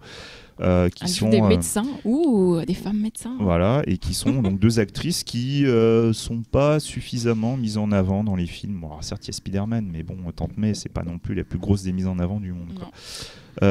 Et qui en plus jouent sur le sex appeal, alors que là, clairement, on ne joue pas sur le sex appeal des actrices. Et du coup, et je tiens à préciser aussi qu'il y a aussi une grosse influence de Prince des Ténèbres. C'est vrai. Ah là, tu me parles plus. Là. Voilà. Parce que moi, les trucs communautaristes. Et donc, pour voir ça, c'est samedi 8 décembre à 16h30. Voilà. Alors, ça, c'était toute la compétition. Maintenant, c'est fini enfin. Et non, on passe au film hors compétition. D'abord les cultes, on fait d'abord, non? Ah, tu veux faire les cultes d'abord? Non, je parlais pas de l'émission, je parlais des courts-métrages internationaux. Oui, ils ont été vachement plus longs que moi. Hein. Attends, c'est parti. Ils ont été plus longs là, plus longs sur les cours français, les cours internationaux. On a digressé. La séance elle-même. On a digressé. On va dégraisser maintenant. Hein. Allez, les séances cultes. Alors, séance culte, qu'est-ce qu'on a? On va commencer par L'homme qui a rétréci. Fausto. C'est la séance. C'est vrai que un petit film sans intérêt. Oui, oui. Qui est oublié de tous. Jack Arnold, Matheson, des petits gars, quoi. Oh, non mais voilà, t'as tout dit, quoi. Bon bah voilà. Ensuite. Non mais bon. C'est une séance particulière en plus cette séance-là. Je savais pas qu'on allait en parler à vrai dire, mais elle est ouverte à tous. Hein, elle est ouverte à tous, c'est vrai, mais en règle générale on voit assez peu les tous et on voit plus des chères têtes blondes. C'est 9h30 du matin, le jeudi. À la base, c'est censé être la séance des scolaires. Voilà. C'est aussi une séance si ça vous amuse de. Et ça, c'est ouvert à tout le monde quand même les séances scolaires. Oui. C'est exactement ce qu'elle vient de dire si t'écoutais un peu Erwan. Non mais il écoute pas.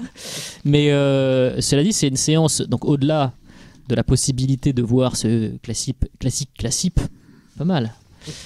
Ce classique absolu du cinéma fantastique sur l'écran du Max Ladder. C'est aussi l'occasion pour vous, si vous êtes un petit peu sadique, de voir Cyril et moi en fait tenter de maîtriser à peu près 200 enfants, je crois. Ils sont cool, ils sont plutôt cool. Ils sont très cool et bon, le film. Pas du tout. Non mais on va pas parler du film parce que je pense que vous l'avez vu. Si vous l'avez pas vu, il faut venir le voir. Tu peux faire ça pour les séances cultes, du coup. Tu peux dire ça sur. Non, mais ce que je veux dire, c'est que ces séances-là, en tout cas, les séances scolaires sont choisies de manière assez particulière puisqu'il faut trouver un point d'accès concernant le cinéma de genre qui soit, on va dire, j'irai pas jusqu'à dire doux, mais qui puisse en tout cas permettre d'à la fois faire réfléchir les gamins et aussi de ne pas forcément trop les brusquer parce que voilà, faut que ce soit des films tout public. Et rassurer les profs. Et rassurer les profs, même si ce qu'on a passé, on va pas se mentir, voilà, il faut quand même certains classiques, il faut certaines choses qui sont voilà, on a passé La fiancée de Frankenstein, on a passé King Kong. C'est vrai qu'on a eu des questions à l'issue de ces projections qui étaient parfois hyper touchantes. On a eu des gamins qui ont été vraiment bousculés en fait par le spectacle qu'ils avaient pu voir, et ça c'est hyper émouvant de constater que ces films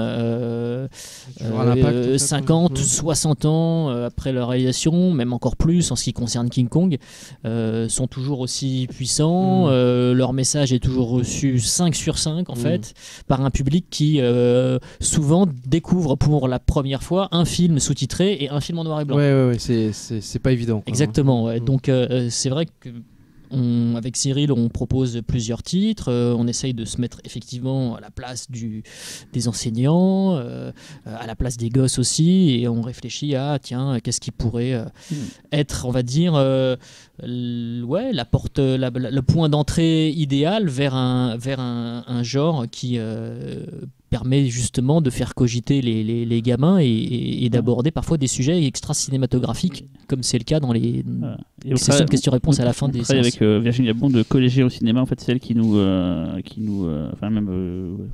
s'occupe de ça, en fait, la partie pédagogique et tout. En fait, ils ont vu d'autres films de la même thématique et tout, donc ils ont c'est une sorte d'aboutissement de tout un cheminement qu'ils ont eu cinématographique dans l'année, quoi. Voilà, c'est ça. Et souvent, ce qui est assez drôle et ce qui permet de parler un petit peu du film, c'est les premières questions qu'on a sont souvent des questions d'ordre technique et non des questions d'ordre thématique.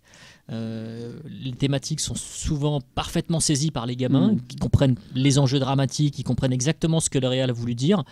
Mais on a vraiment des questions qui sont naïves, mais dans le sens touchant du terme, concernant la manière dont le film a été fait, quels sont les moyens employés pour pouvoir proposer des effets spéciaux comme ça. Et je pense qu'avec un film comme L'homme qui rétrécit de Jack Arnold, on va forcément en avoir. En sachant que c'est vraiment important je sais pas si on peut parler de la cuisine des festivals, mais c'est important pour les festivals d'avoir des séances scolaires. Ça fait partie des... Nous on n'a pas de subvention, donc en fait on s'en fout un peu, c'est pour le plaisir de la transmission, quoi, mais ouais, mais bon, c'est quand même c'est quand même quelque chose qu'il y a souvent dans les festivals. Oui, mais c'est important. Avec des enfants mais sans enfants. Halloween 3 ? Ah oui.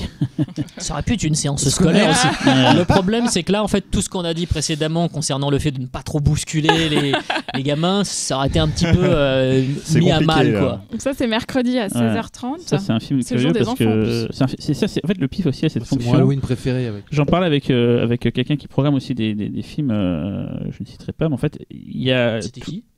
Je ne citerai pas. Mais tous les films des années 60-70 sont représentés dans les institutions, genre les festivals genre patrimoniaux, la cinémathèque, quelque chose. Ces films-là, on les voit en fait. Les films récents, on les voit en salle, mais en fait, il y a toute une période, années 90, même début 2000, c'est des films des fois qui sont peut-être passés à l'as et qu'on ne voit pas, et ce sera le cas de Terre de Vorace quand on en parlera tout à l'heure. Et par exemple, Halloween 3, c'est un film qui, je pense, n'a jamais l'occasion d'être montré dans un festival parce qu'il n'est pas auteur, parce que c'est pas un des classiques du fantastique et tout, et pourtant c'est un film mortel que peu de gens ont vu en salle. La zone, ouais, ça c'est une zone un peu. Et du coup, quand on a pensé au rétro avec Fausto, dès le début, c'était pas forcément d'aller chercher. Il y avait le côté montrer des films un peu rares, comme là il y a Next of Kin cette année, mais aussi des fois juste des plaisirs comme Darkman par exemple, ou Incident de parcours, ou Prince des Ténèbres, des films qu'on a envie de voir et qu'on voit jamais en salle parce que c'est dans cette zone bizarre de. Ils font pas partie du patrimoine, voilà, ni trop ancien, ni pas assez connu, mais trop connu. Enfin, voilà. Et du coup, Halloween 3, c'est typiquement le petit bijou en fait, que tout le monde adore, mais que personne n'a dû voir en salle, et tout le monde se dit c'est vrai que ça ferait plaisir à voir en salle, quoi. Puis là, il y a un deuxième facteur qui entre en ligne de compte, c'est que c'est aussi une deuxième suite.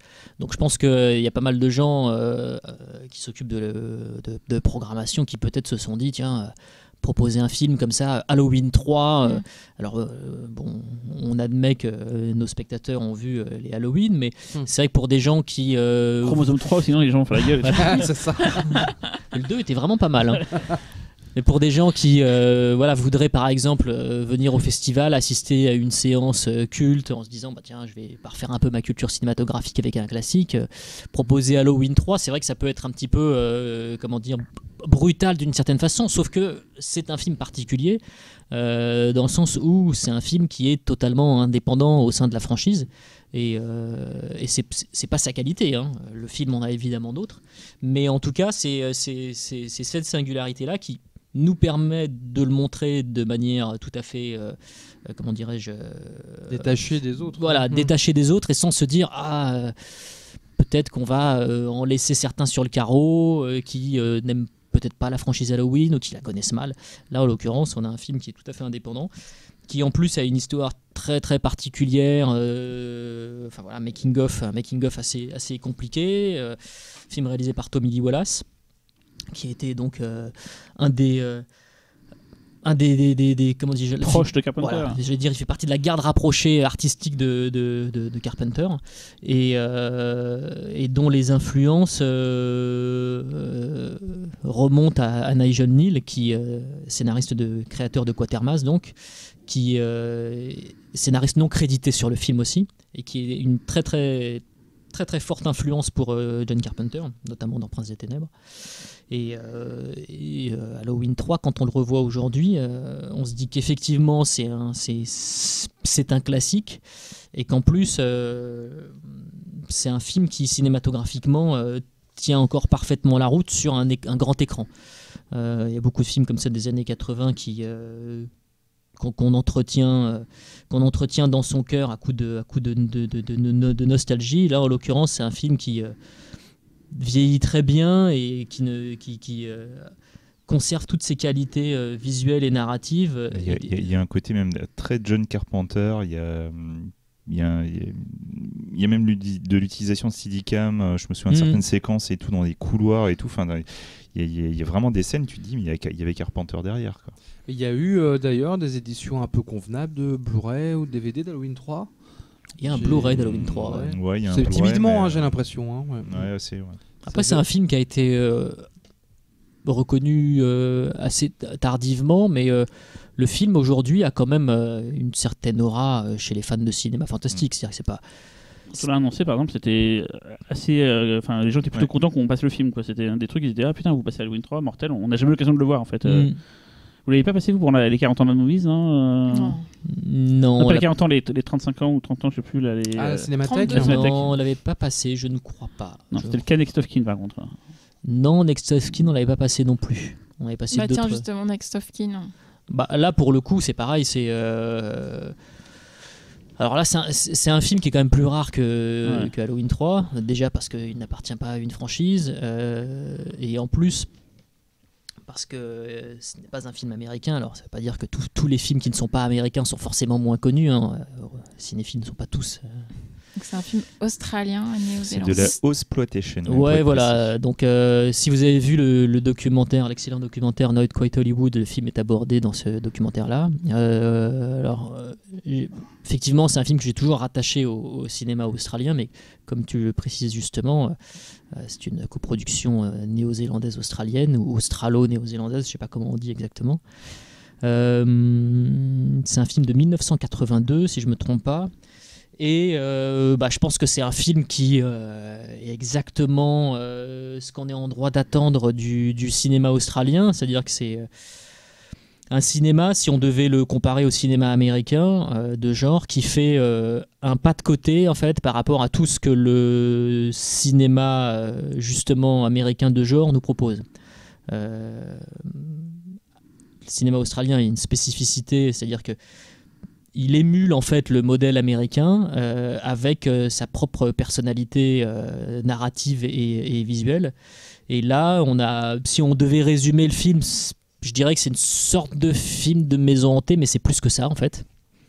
Et ce qui est toujours intéressant quand on voit justement des films fantastiques australiens, c'est qu'on imagine très bien ce à quoi le film aurait ressemblé s'il avait été américain. C'est-à-dire qu'en gros toutes les aspérités de bizarrerie auraient été un peu gommées et là dans le film c'est vraiment les choses qui sont extrêmement saillantes, c'est tout ce qui est de l'ordre du bizarre et qu'on n'aurait pas forcément retrouvé dans une production américaine qui aurait pu avoir le même type de pitch. Et avec Cyril aussi, le cinéma australien c'est un cinéma qu'on aime beaucoup, qui est plutôt représenté dans la case des classiques en festival. Il y a eu des très belles copies restaurées de classiques Peter du cinéma Weir, par exemple, qui a eu droit à une restauration de ses films la dernière. Peter Weir, par exemple. On avait passé un faux film australien, Waking Fright. Faux film, parce que peut-être que Jeff n'est pas australien, même si, bon, finalement, le film est tellement australien dans l'esprit, même si son réalisateur ne l'est pas. Pareil, un truc comme Waking Fright, on aurait pu tout à fait imaginer ce que ça aurait donné si ça avait été un film purement américain, c'est-à-dire que toutes les scènes totalement stratosphériques en fait n'auraient pas été présentes. Donc Monclar, Rendez-vous de l'horreur pour son titre en version française, Next of Kin, en version originale. C'est une belle opportunité en fait. On a vu que le film allait être restauré en fait, et donc on a directement pris contact avec les Australiens qui avaient fait la restauration, et c'est la première fois que le film va être montré d'ailleurs je crois sur un écran de cinéma en version restaurée depuis que on est les premiers à montrer je crois cette copie, et le film en France est quasiment impossible à voir. Il n'y a pas de DVD par exemple, il y a pas de DVD. VHS qui doit traîner, et là il y a un Blu-ray australien qui sorti en octobre et c'est tout en fait, il n'y avait que ça quoi. Et si je me plante pas, je crois que le film avait gagné le prix au Festival de Paris. De Paris, ouais. Justement, vous verrez dans le hall du Max Linder, il y aura les 4 affiches des films, il n'y aura pas le même qui est rétréci, mais il y aura les Maniac, Vorace, Next of Kin et Halloween 3. Et il y a le label prix au Festival de Paris sur l'affiche de Next of Kin. Quoi. Et surtout, Next of Kin, ça tue. Quoi. Vraiment, ça tue. Il faut vraiment venir voir ça. C'est dingue. Vraiment. Jeudi 6 à 16h30. Le vendredi, Vorace à 17h. Vorace. Alors, Vorace, c'est un film que j'ai envie de programmer depuis un petit moment. En fait, c'est marrant. Je explique vraiment une anecdote à la con. Vraiment une anecdote à la con. Je mets souvent des photos de films sur ma couverture Facebook, et le jour où j'ai mis Vorace, j'ai eu 3 tonnes de retours de gens qui ont fait mais putain, ce film il est mortel et tout. Je me suis dit tiens, c'est vrai qu'il y a une petite truc de culte autour de ce film-là, quoi. C'est un film un peu oublié et j'ai l'impression qu'il a une sorte de cote de sympathie assez énorme. Donc qu'est-ce que c'est ? C'est un film très curieux. C'est un film. Ah tiens, tout à l'heure on parlait qu'on a des films réalisés par des réalisatrices. Et oui, on a Vorace, Antonia Bird, qui est décédée depuis peu, mais qui a fait ce très beau film, un western cannibale qui se passe sous la neige.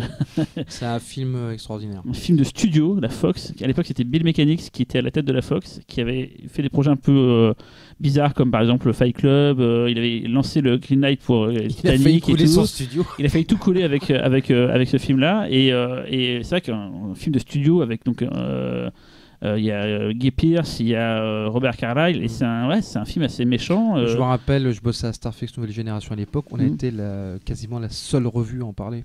Le film est sorti, tout le monde s'en foutait complètement. C'est un film qui passait inaperçu fin des années 90, donc on va parler tout à l'heure de cette fameuse zone un peu bizarre que... On aura d'ailleurs le film, c'est la deuxième fois qu'on fait ça au pif, dans une belle copie de 35 mm que la Fox nous met à disposition. On avait juste passé pour le moment bad test dans ce format-là, et là c'est la deuxième fois qu'on a du 35 au pif, ce qui passe sur la musique de Michael Nyman. Voilà, c'est Michael Nyman et Damon Albarn qui font. Damon Albarn, c'est le gars derrière Blur, derrière Gorillaz, qui ont fait la musique ensemble. Michael Nyman, c'est un très grand compositeur de piano. Et il a fait par exemple la musique de Gataga, si vous. Puis la leçon de piano aussi. La leçon de piano, bien sûr. Et du coup, voilà, donc très belle musique, qui est particulière. Les gens souvent n'accrochent pas trop. Fausto, je sais que tu... Non. Bon, c'est un film limite inattaquable. En tout cas, c'est vrai que ceux qui aiment le film le défendent bec et ongle, quoi. Puis c'est un film en plus dont on a forcément un souvenir un peu lointain. Moi je l'ai vu en vidéo, je l'ai pas vu en salle à l'époque. Donc ce sera l'occasion de le découvrir sur un écran de cinéma. Mais en tout cas, je sais que ceux qui l'avaient vu lors de sa sortie en ont gardé un souvenir particulièrement vivace. Et je pense que si le film a marqué à ce point les gens, c'est qu'il est sorti durant une période où les propositions justement en termes de fantastique étaient quand même pas bien folichonnes. Et voir cette espèce d'ovni complètement fou débarquer, qui plus est soutenu par un studio avec un casting solide, c'était quand même inattendu, quoi. Donc, qui plus est, c'est un film mutant dans son hybridation de plusieurs genres. C'est un film de cannibale. Hein. C'est un film de cannibale, ouais. Et on peut faire un parallèle avec Bone Tomahawk, par exemple. Qui est sorti il n'y a pas longtemps. Ouais. C'est des films, c'est des westerns un peu déviants, et puis tout d'un coup, qui ont un peu du mal à démarrer, c'est pas ce que je voulais dire, mais qui sont un peu lents à démarrer, on va dire. Comme disent les Américains, ce sont des slow burners. Voilà. Et tout d'un coup, il y a une séquence de ouf. Et là, le film devient complètement dingue, quoi. Et voilà, sur Bone Tomahawk et Vorace, c'est un petit peu dans le même mood. On peut dire que c'est l'ancêtre de Vorace et l'ancêtre de Bone Tomahawk. En moins chiant. Voilà. Et dernière séance culte le dimanche à 16h15, Maniac de William Lustig. Maniac de William Lustig, c'est pareil. Est-ce que c'est des films qu'il faut encore... Un petit film inconnu, c'est ça ? Est-ce que c'est des films qu'il faut encore présenter Pourquoi on le présente d'ailleurs ? C'est vrai, pourquoi on le présente ? Alors, parce que... non, mais il y a une raison. On le présente parce que le film a été restauré. C'est une restauration 4K à partir de son négatif original 16 mm. Donc tout ça semble très jargonneux technique. Mais si vous voulez le voir, en fait... de la manière la plus fidèle qui soit par rapport à son intention, par rapport à sa texture, c'est vraiment la séance à laquelle il faut aller. Qui plus est, c'est peut-être l'un des plus grands films de tueurs en série jamais réalisés. Et surtout, c'est un film qui, je pense, sur un écran de cinéma, va être particulièrement spectaculaire. Les effets spéciaux de Tom Savini sont parmi les plus intenses qu'il ait jamais réalisés. L'interprétation de Joe Spinell, si vous avez vu le film, pas besoin d'en reparler, mais c'est peut-être le comédien qui a su donner le plus de fièvre à son interprétation d'un personnage psychotique. Quand en plus on fait le lien avec ce qu'il vivait au moment du tournage, son rapport avec sa mère et ce que le scénario dit, on se rend compte qu'on a affaire vraiment à un long métrage qui capture quelque chose d'extrêmement particulier à un instant très particulier de son réalisateur et de son interprète principal. Et de fait, c'est un long métrage d'horreur qui transcende complètement en fait l'étiquette qu'on lui donne, quoi. Enfin, Maniac, pour moi, c'est pas un chef-d'œuvre du cinéma de genre, c'est un chef-d'œuvre du cinéma, très simplement, et qui aujourd'hui, j'irai pas jusqu'à dire renaît, mais va être proposé en tout cas de telle manière que les personnes qui le connaissent très bien, je pense, vont le redécouvrir à ce moment. Voilà. Faites pas des blancs comme ça, putain. On passe au film hors compétition. Est-ce qu'on commence par parler des films d'ouverture et de clôture, peut-être tu veux dire un truc sur Assassination Nation en ouverture, donc le 4 à 19h30. Assassination Nation, c'est un titre avec une rime. Il faut le noter. Merci. Ça, c'est très important. Non, mais c'est important. Ne rigole pas, Véronique. Ne rigole pas parce que c'est un film. Je ricane. Où tu ricanes, c'est encore pire. Parce que le ricanement signifie l'ironie. Sous-entend l'ironie. Bref, tout ça pour dire que Assassination Nation, c'est un film dont la musicalité est hyper importante. Très vite, on se rend compte qu'on a affaire à un long métrage avec un vrai tempo pop, très soutenu, comme les aime Cyril. Un peu dingo. Je dis ça sans ironie aucune parce que je sais qu'il est particulièrement sensible à ce type de narration très rythmée, très énergique,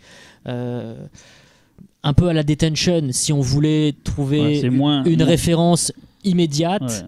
Le film est moins surmonté que Detention. Le film est, beaucoup moins fun que Detention, puisque le film s'engage quand même sur des terrains beaucoup plus dramatiquement immédiats, on va dire, puisque en gros, si on devait présenter le film, c'est en gros à Salem, la chasse aux sorcières revisitée à la sauce 2.0, c'est-à-dire avec pour contexte l'Amérique des réseaux sociaux, l'Amérique de Trump, l'Amérique puritaine et l'Amérique qui cherche à désigner des coupables.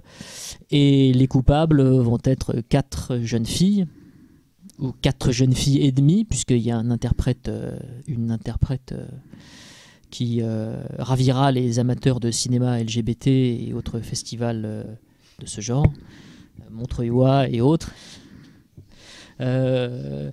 Et du coup, que dire de plus sur le film de Sam Levinson, si ce n'est que là aussi on a affaire à un film hybride, puisque on est dans une comédie qui bascule dans le drame, qui bascule dans le film de vengeance, qui est un film aussi extrêmement pop, qui revendique ses influences qui sont parfois assez surprenantes d'ailleurs pour un film américain, et qui surtout, moi ce qui m'a pas mal interpellé en fait, c'est l'ambition en fait, visuelle du film. Par moments, il y a notamment un très très beau plan séquence qui De Palma.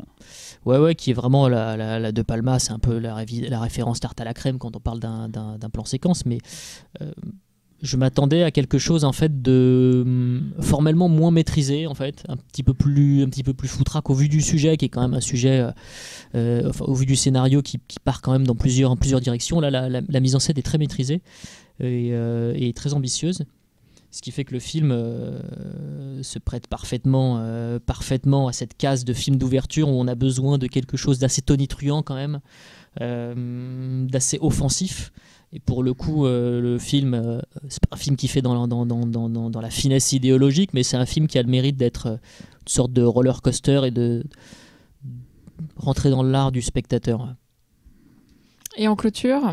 Ça c'est... La dernière, je me suis battu pour qu'on ait Godzilla. Cette année, je me suis battu pour qu'on ait Sorry to Bother You. Ça a été un long chemin de croix pour que le film soit présent au PIF.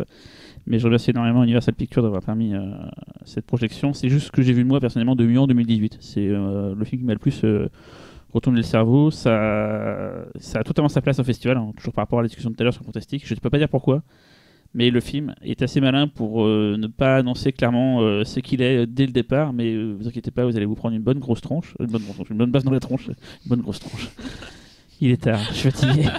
C'est quoi l'histoire ? C'est un gars un peu loser qui arrive à bosser dans un call center en fait. donc les centres d'appel où on répond à des gens qui ont des problèmes avec leur téléphone, machin et tout, quoi. Et il va gravir les échelons et arriver dans un level supérieur où là, tout lui est permis, tout lui est possible. Il va découvrir qu'au passage, il va y perdre pas mal de son âme, on va dire. Et le film est une sorte de dystopie qui dit pas son nom. C'est-à-dire qu'en fait, partout, tout autour de lui, on se rend compte que c'est pas vraiment notre univers. C'est comme notre univers, mais il y a des trucs un peu différents, mais c'est suffisamment bien distillé pour pas qu'on ça soit flagrant. Et c'est un film qui déjà donc est extrêmement drôle, hyper bien joué, hyper bien écrit, avec une direction artistique de malade, et c'est surtout un film très intelligent. C'est Boots Riley, donc c'est un rappeur du groupe The Coup, et c'est son premier long métrage, et il l'a porté à bout de bras, et c'est une tuerie. C'est vraiment... j'avais pas vu un film aussi maîtrisé depuis des années. Ça a été pour moi une instant baffe, comme on dit chez les jeunes. Vraiment, je vous dis, ne dites pas ça, mais c'était vraiment mon coup de cœur 2018. Je me suis dit, mais ce film-là, il faut que fasse la clôture du pif, il faut que ça fasse la clôture du pif. Et bonne nouvelle, il fait la clôture du pif. Et c'est une première française. Et voilà, j'en dis pas plus que ça. Juste ne pensez pas que c'est une comédie, parce que la bande-annonce vous montre que c'est une comédie. Faites-nous confiance, vous allez vraiment pas regretter d'être venu, quoi. En fait, c'est un exercice hyper périlleux que de teaser une sélection comme ça. C'est encore autre chose que de faire une présentation du film avant de le montrer. C'est-à-dire que en plus, on est derrière des micros, on est un peu obligé de développer tout ça, etc. On ne sait pas jusqu'à quel point on peut pousser le résumé, on ne sait pas jusqu'à quel point on peut pousser aussi notre appréciation personnelle, puisque vous êtes neutre normalement quand on fait le festival, on est censé être un peu neutre. Disons que souvent le problème des présentations ou d'un teasing tel qu'on le fait aujourd'hui, c'est la survente, quoi. Et on nous le dit souvent, hein, attendez les gars, vous nous avez survendu ce truc-là. Alors après, très logiquement, quand on propose des films, on peut pas non plus les sous-vendre, puisqu'il faut quand même que les gens soient... Ouais, c'est pas mal, venez si vous pouvez. Mais par ailleurs, on a toujours été, je pense en tout cas, extrêmement sincères dans nos discours, et on n'a jamais forcé notre enthousiasme. Ce que j'ai dire, pour le coup, c'est sincérité. Pour le coup, quand je dis que c'est ce que j'ai vu de mieux en 2018, je l'aurais pas programmé, j'aurais quand même dit c'est le meilleur film que j'ai vu en 2018. C'est juste vraiment ce qui m'a le plus botté, et c'est la chance de pouvoir le montrer au pif, en clôture. C'est de finir sur une note, un truc qui va vous retourner la tronche, quoi. Voilà, donc c'est vraiment on va pas épiloguer trop longtemps parce que je ne vais pas trop en parler, mais voilà, mon conseil c'était regardez la bande-annonce, vous allez voir que c'est une comédie, partez sur l'idée que c'est une comédie et venez vous faire surprendre, en fait. Voilà. Parce qu'il y a beaucoup de questions en fait concernant les films d'ouverture et de clôture. C'est vrai que par exemple en ouverture on se pose toujours la question de jusqu'à quel point on peut proposer un film, je disais offensif tout à l'heure. C'est vrai que commencer par exemple un festival avec un film très très gore, c'est peut-être pas la meilleure tonalité en fait à donner à un événement qui ne sera justement pas enfermé dans ce registre gore. Donc on essaye toujours de penser à un film d'ouverture qui finalement porte bien son nom, c'est-à-dire un film d'ouverture, un film aussi porté sur l'ouverture à d'autres genres, quoi. Pour le coup, Assassination est comme ça. Et quant au film de clôture, là aussi, l'idée c'est toujours de... Il faut laisser un souvenir dans la tronche. Voilà, c'est de terminer l'événement avec un film qui sera suffisamment puissant pour rester dans la tête des spectateurs. C'est le bouquet final. Et voilà, il faut que ce soit un point POINT et un point POING aussi. Combien de films moyens on a adoré, parce que finalement les derniers plans ou les dernières idées sur Mortel, on fait c'était quand même bien, parce que finalement la dernière note était mortelle. Et du coup l'idée c'est que c'est une vieille ruse en fait. Voilà, si on a un film percutant en clôture, les gens diront quand même cette édition elle était quand même chambée pour dire. Mais voilà, l'exemple type, c'est, je vais pas encore reparler d'Attention, mais je sais que la première édition du PIF, la plupart du temps, en fait, quand on rencontre ou quand on reparle des spectateurs qui y étaient, franchement, ils nous parlent de Detention. C'est le premier truc qui revient, c'est Detention. On l'a toujours fait, c'est Wolf Creek 2, on avait passé aussi, Tusk, Body de l'année dernière aussi. C'est pas Body, pas en clôture, c'était Shin Godzilla en clôture, mais voilà. L'idée, c'est de toujours trouver un film qui laisse une impression durable. J'avais oublié Tusk en clôture. C'est vrai que c'était un drôle de truc. Ça, en ouverture, ça aurait été bizarre, mais en clôture, c'était parfait. Et c'est exactement ce qu'on s'est dit, c'est-à-dire Tusk en ouverture, non. bizarre. C'est un film qui divise, mais c'est un film qui laisse pas indifférent, donc... sinon, hors compétition, on a plein d'autres encore. On a 3 japonais par exemple. L'émission va faire 4h12. On va faire un japonais et alterner un pas japonais. On peut parler de Ne coupez pas, justement, qui est juste après le film d'ouverture. Ouais, Ne coupez pas. Ouais, je suis toujours surpris par ce titre français. J'ai vu Gusto avoir un des One Cut of the Dead. Non, en plus je connais le titre VF évidemment, mais j'ai toujours surpris par ce titre qui, pour le coup, c'est rare que je le dise, mais je trouve pas mal. Pour une fois qu'un titre VF et c'est le film. Ouais, c'est ça. C'est pas un titre qu'on a choisi d'ailleurs. Il y a un distributeur français et c'est lui qui a choisi ce titre-là. Donc c'est un film de zombies. Donc en plus, ne coupez pas à un double sens en ce qui concerne ce que le film nous raconte, puisque c'est un film de zombies et c'est un film sur un tournage d'un film de zombies. Donc la coupe au montage et la coupe du corps, voilà. Non, c'est un film auquel je crois beaucoup dans comment dirais-je, je crois beaucoup en l'accueil du public du film. Voilà. Partout où il passe d'ailleurs, il a un accueil dithyrambique. Par ailleurs, c'est un film qu'il faut voir plusieurs fois, je pense, au moins 2 fois, pour carrément. J'irai pas jusqu'à dire saisir les subtilités, mais peut-être pour en apercevoir des détails qu'on n'aurait pas forcément remarqués au premier visionnage. Et là aussi, tout à l'heure, je disais, oui, c'est difficile d'entrer trop dans les détails, les résumés, etc. C'est un film en plus, franchement, ne lisez pas trop de trucs sur Internet sur le film. Franchement, ne lisez pas les reviews. Ouais, lisez pas les reviews parce que vous allez vraiment être spoilé de ce qui fait le sel du film. Ce qu'on peut dire de rigolo sur le film, c'est qu'il est sorti au Japon. Pas dans une indifférence, mais il n'a pas spécialement marché. Mais suite au succès international du film, il est ressorti au Japon. Moi, j'ai des potes qui l'ont vu au Japon dans la seconde sortie. Et là, apparemment, c'était la folie pour aller voir. C'est la cohue. Oui, il y a eu un vrai phénomène cet été, One Cut of the Dead. Pourtant, il était déjà sorti avant. Ouais. C'est une ressortie suite à l'engouement. Et les Japonais se sont dit, tiens, c'est quoi ce film qui... Tout le monde en parle en dehors. Et ils ont tous voulu aller le voir. Et voilà, donc c'est assez rigolo. Comme ça, on ne parle pas du film, mais on donne une anecdote sur le film. Ce qu'on peut dire, c'est que si vous aimez le cinéma fantastique et surtout que vous en aimez en fait les coulisses et que vous voulez en savoir plus sur comment fabriquer ce cinéma artisanal, là vous allez découvrir des choses que j'espère vous ignoriez. Ensuite, on a la première française du nouveau film de Peter Strickland, In Fabric. Je laisse le spécialiste. Non, je ne suis pas du tout spécialiste, mais bon, Strickland, c'est voilà. C'est pas le premier film de Peter Strickland qu'on passe. On sait que c'est un réalisateur qui a ses fans et a aussi ses détracteurs. Là, je pense que c'est son film le plus accessible. Donc, juste pour rappeler, il a fait The Duke of Burgundy qu'on a passé au PIF. Voilà, qui était loin d'être le film le mieux accueilli au PIF. Berberian Sound Studio. Voilà. Et Berberian Sound Studio. Je pense que quand je dis que c'est son film le plus accessible, c'est-à-dire que je pense que c'est son film le moins radical en fait dans son approche narrative. C'est-à-dire qu'on est beaucoup moins sur une forme d'expression impressionniste comme pouvait l'être Duke of Burgundy. On est aussi plus frontalement dans le genre. Pour parler de fantastique, pas fantastique, là on est vraiment dans un dispositif qui est voilà, instantanément étiquetable et cernable par les spectateurs, ce qui fait que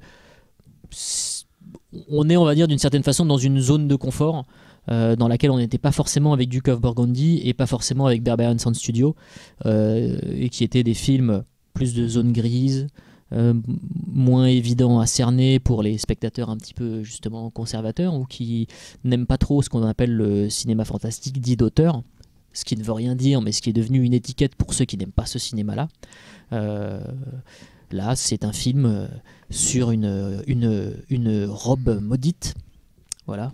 Donc, c'est. La robe bottine, la robe maudite. Ah putain, pas mal. Si ça avait été une bottine maudite. Donc. Et Peter Strickland sera là. Ouais, avec son producteur Andrew Starr, qui est le producteur, entre autres, des films aussi de Ben Winsley. Voilà. Et voilà, quoi. Et juste pour faire. J'avais dit tout à l'heure qu'il y avait un rapport avec Déguste, le court-métrage. Oui.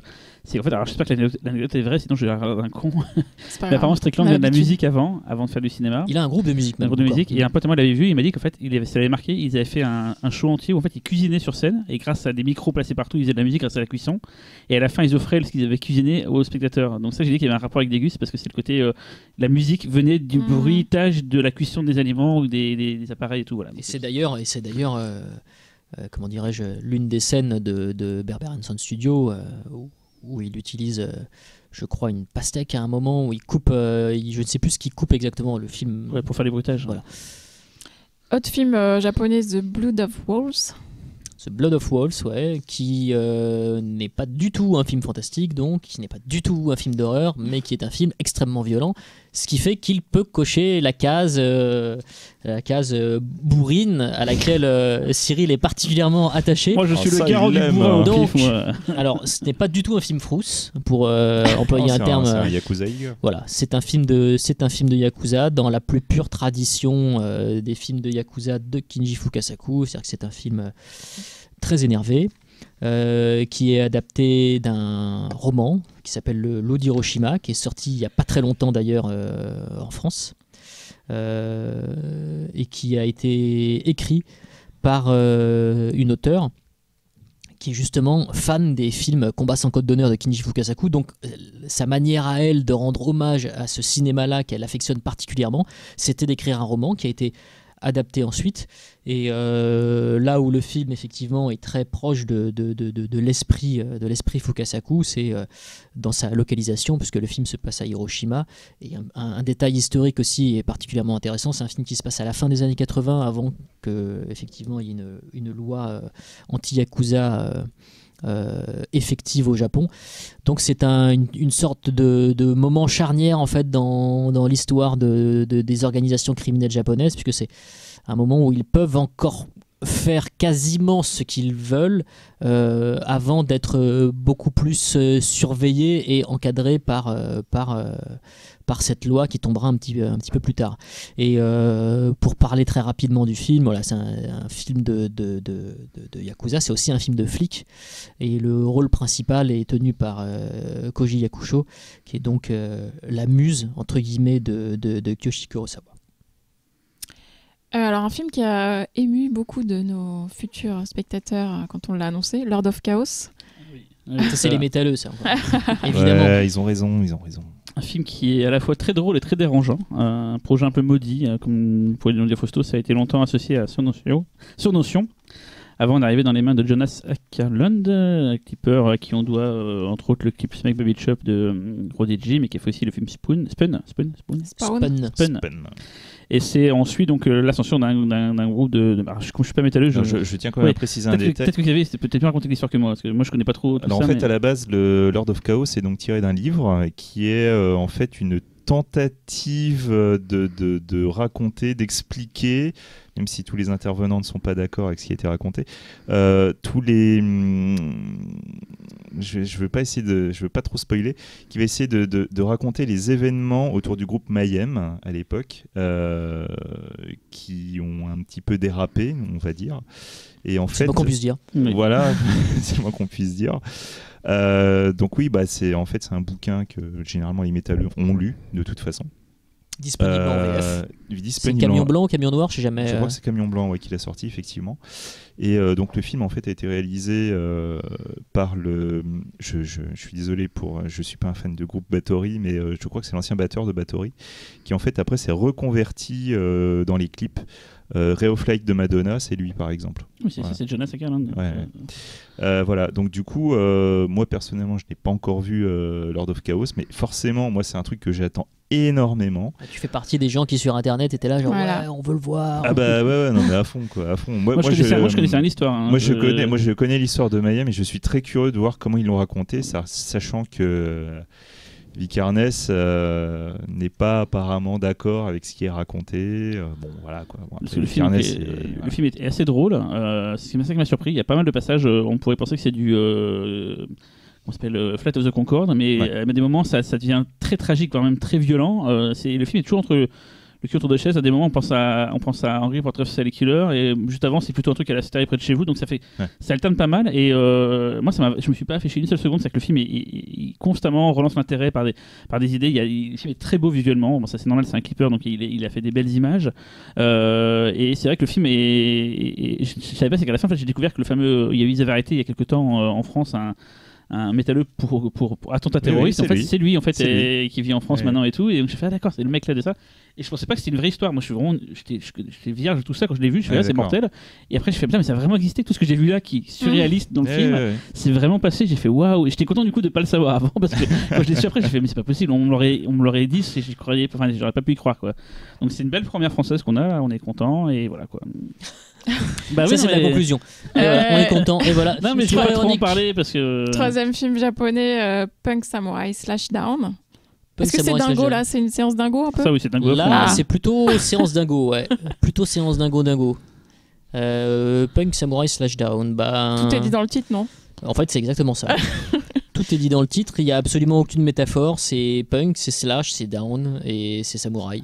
Voilà. Donc, et c'est vendredi à 21h30. C'est un film de Gakuro Ishii, anciennement Sogo Ishii, donc quelqu'un qui est très important pour le cinéma alternatif japonais, qui était très important dans cette histoire d'un cinéma différent. C'était on va dire pas le frère jumeau, mais c'était à l'époque il y avait Tsukamoto et on imaginait que ça pourrait être le futur Tsukamoto. Mais ça, c'est à cause de Electric Dragon 80 000 volts. Ça.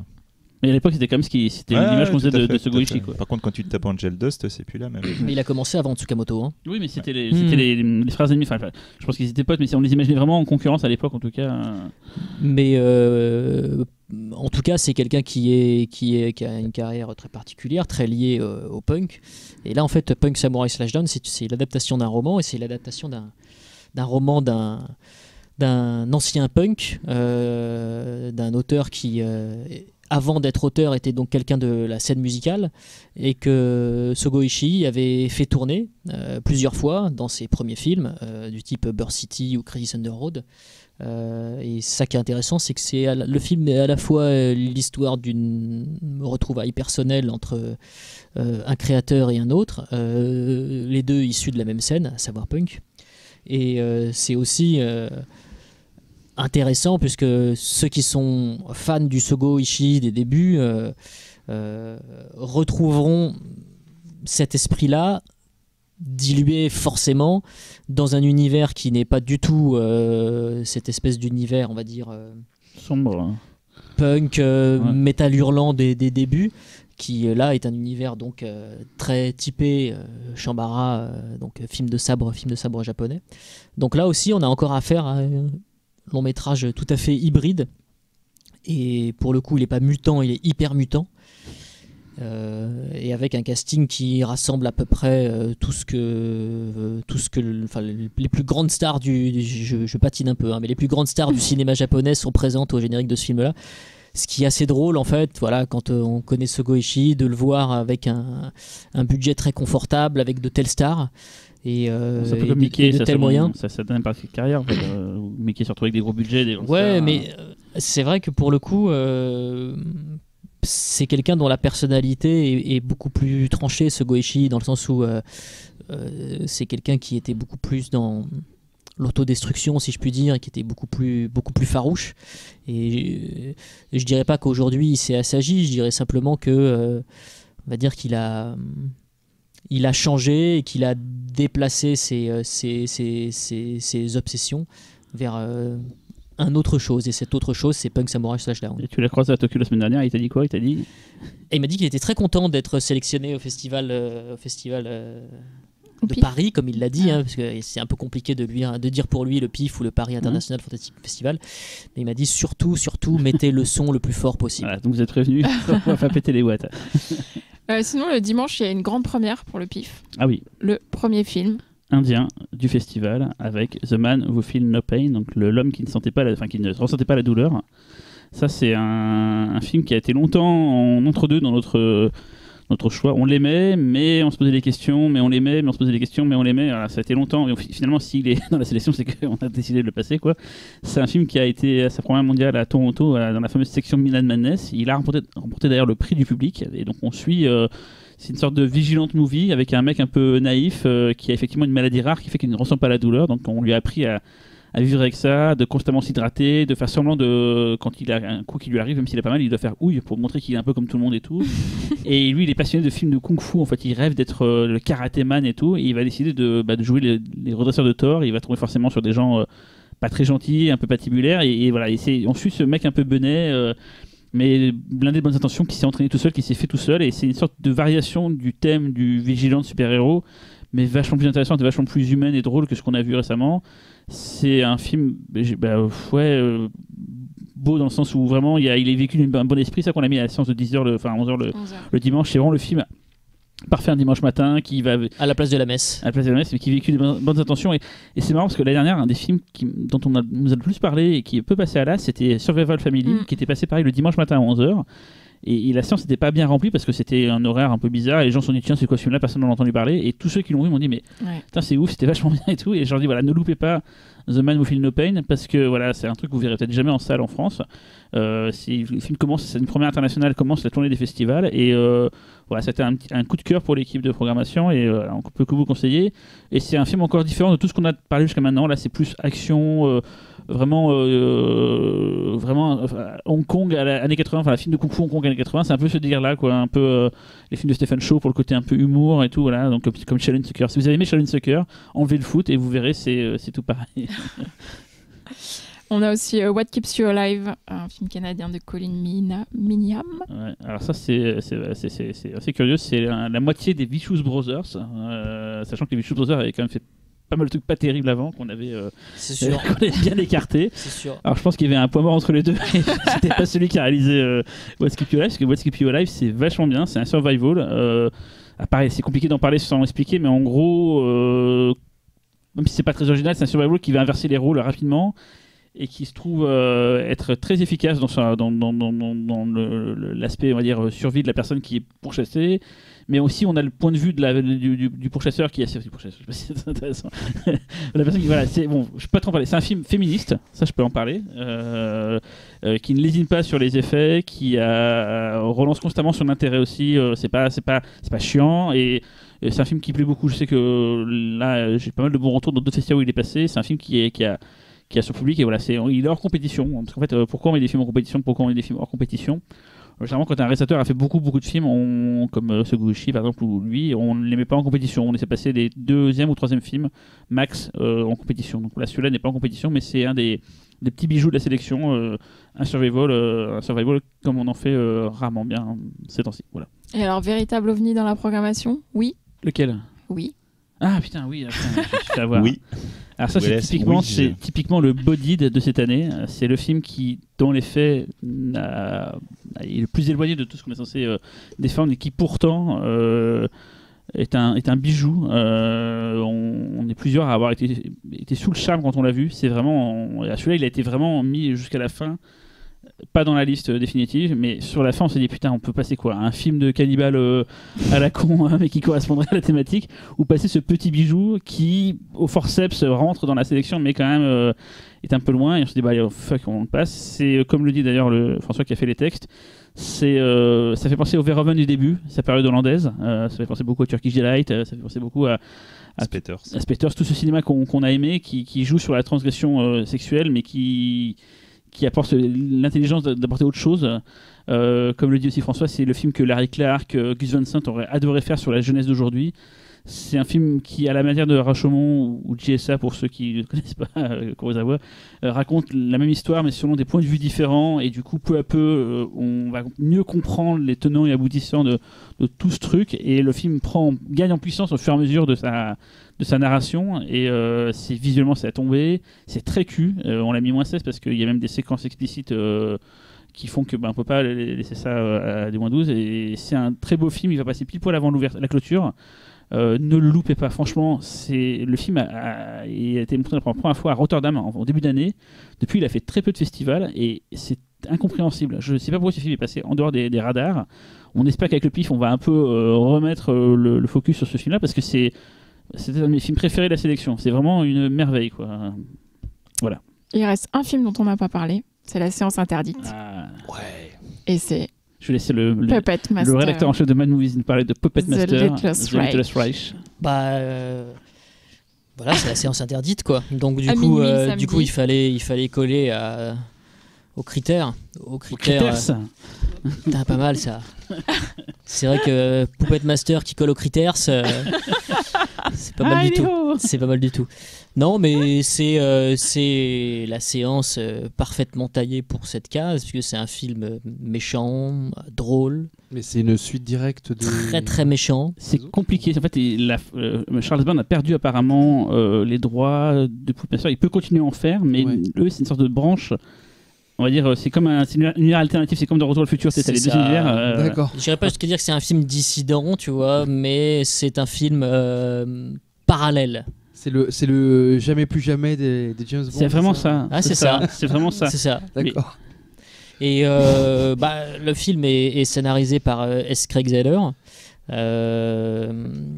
Et du coup, je trouve. Qui avait fait quoi pour qu'on cite pour ceux qui savent pas. Voilà, Bone Tomahawk, qui avait aussi scénarisé The Incident.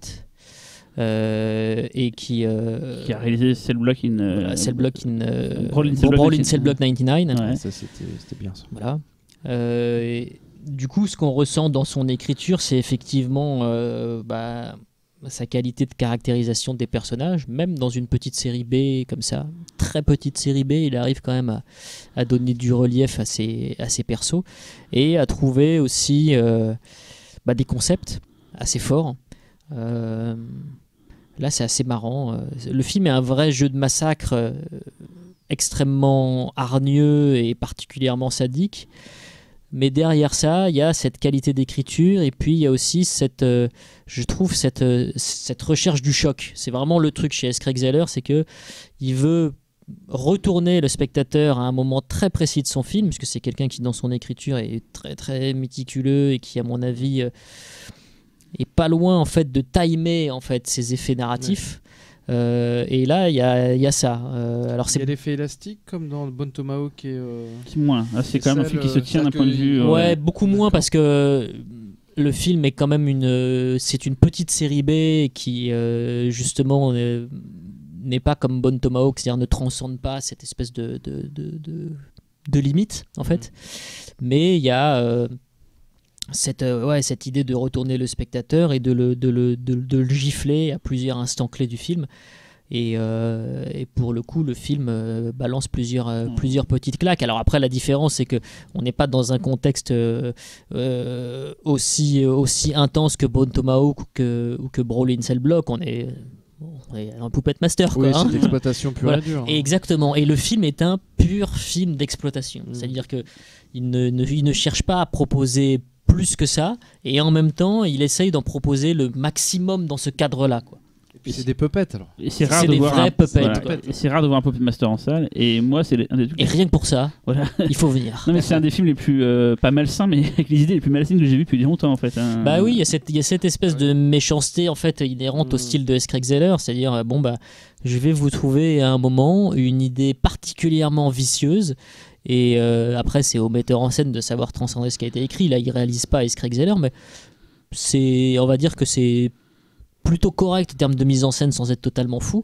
Mais en tout cas, en termes d'effet gore, ça propose exactement ce que les amateurs sont en droit d'attendre. Pour une séance de minuit, c'est tip top. Voilà, ça gicle.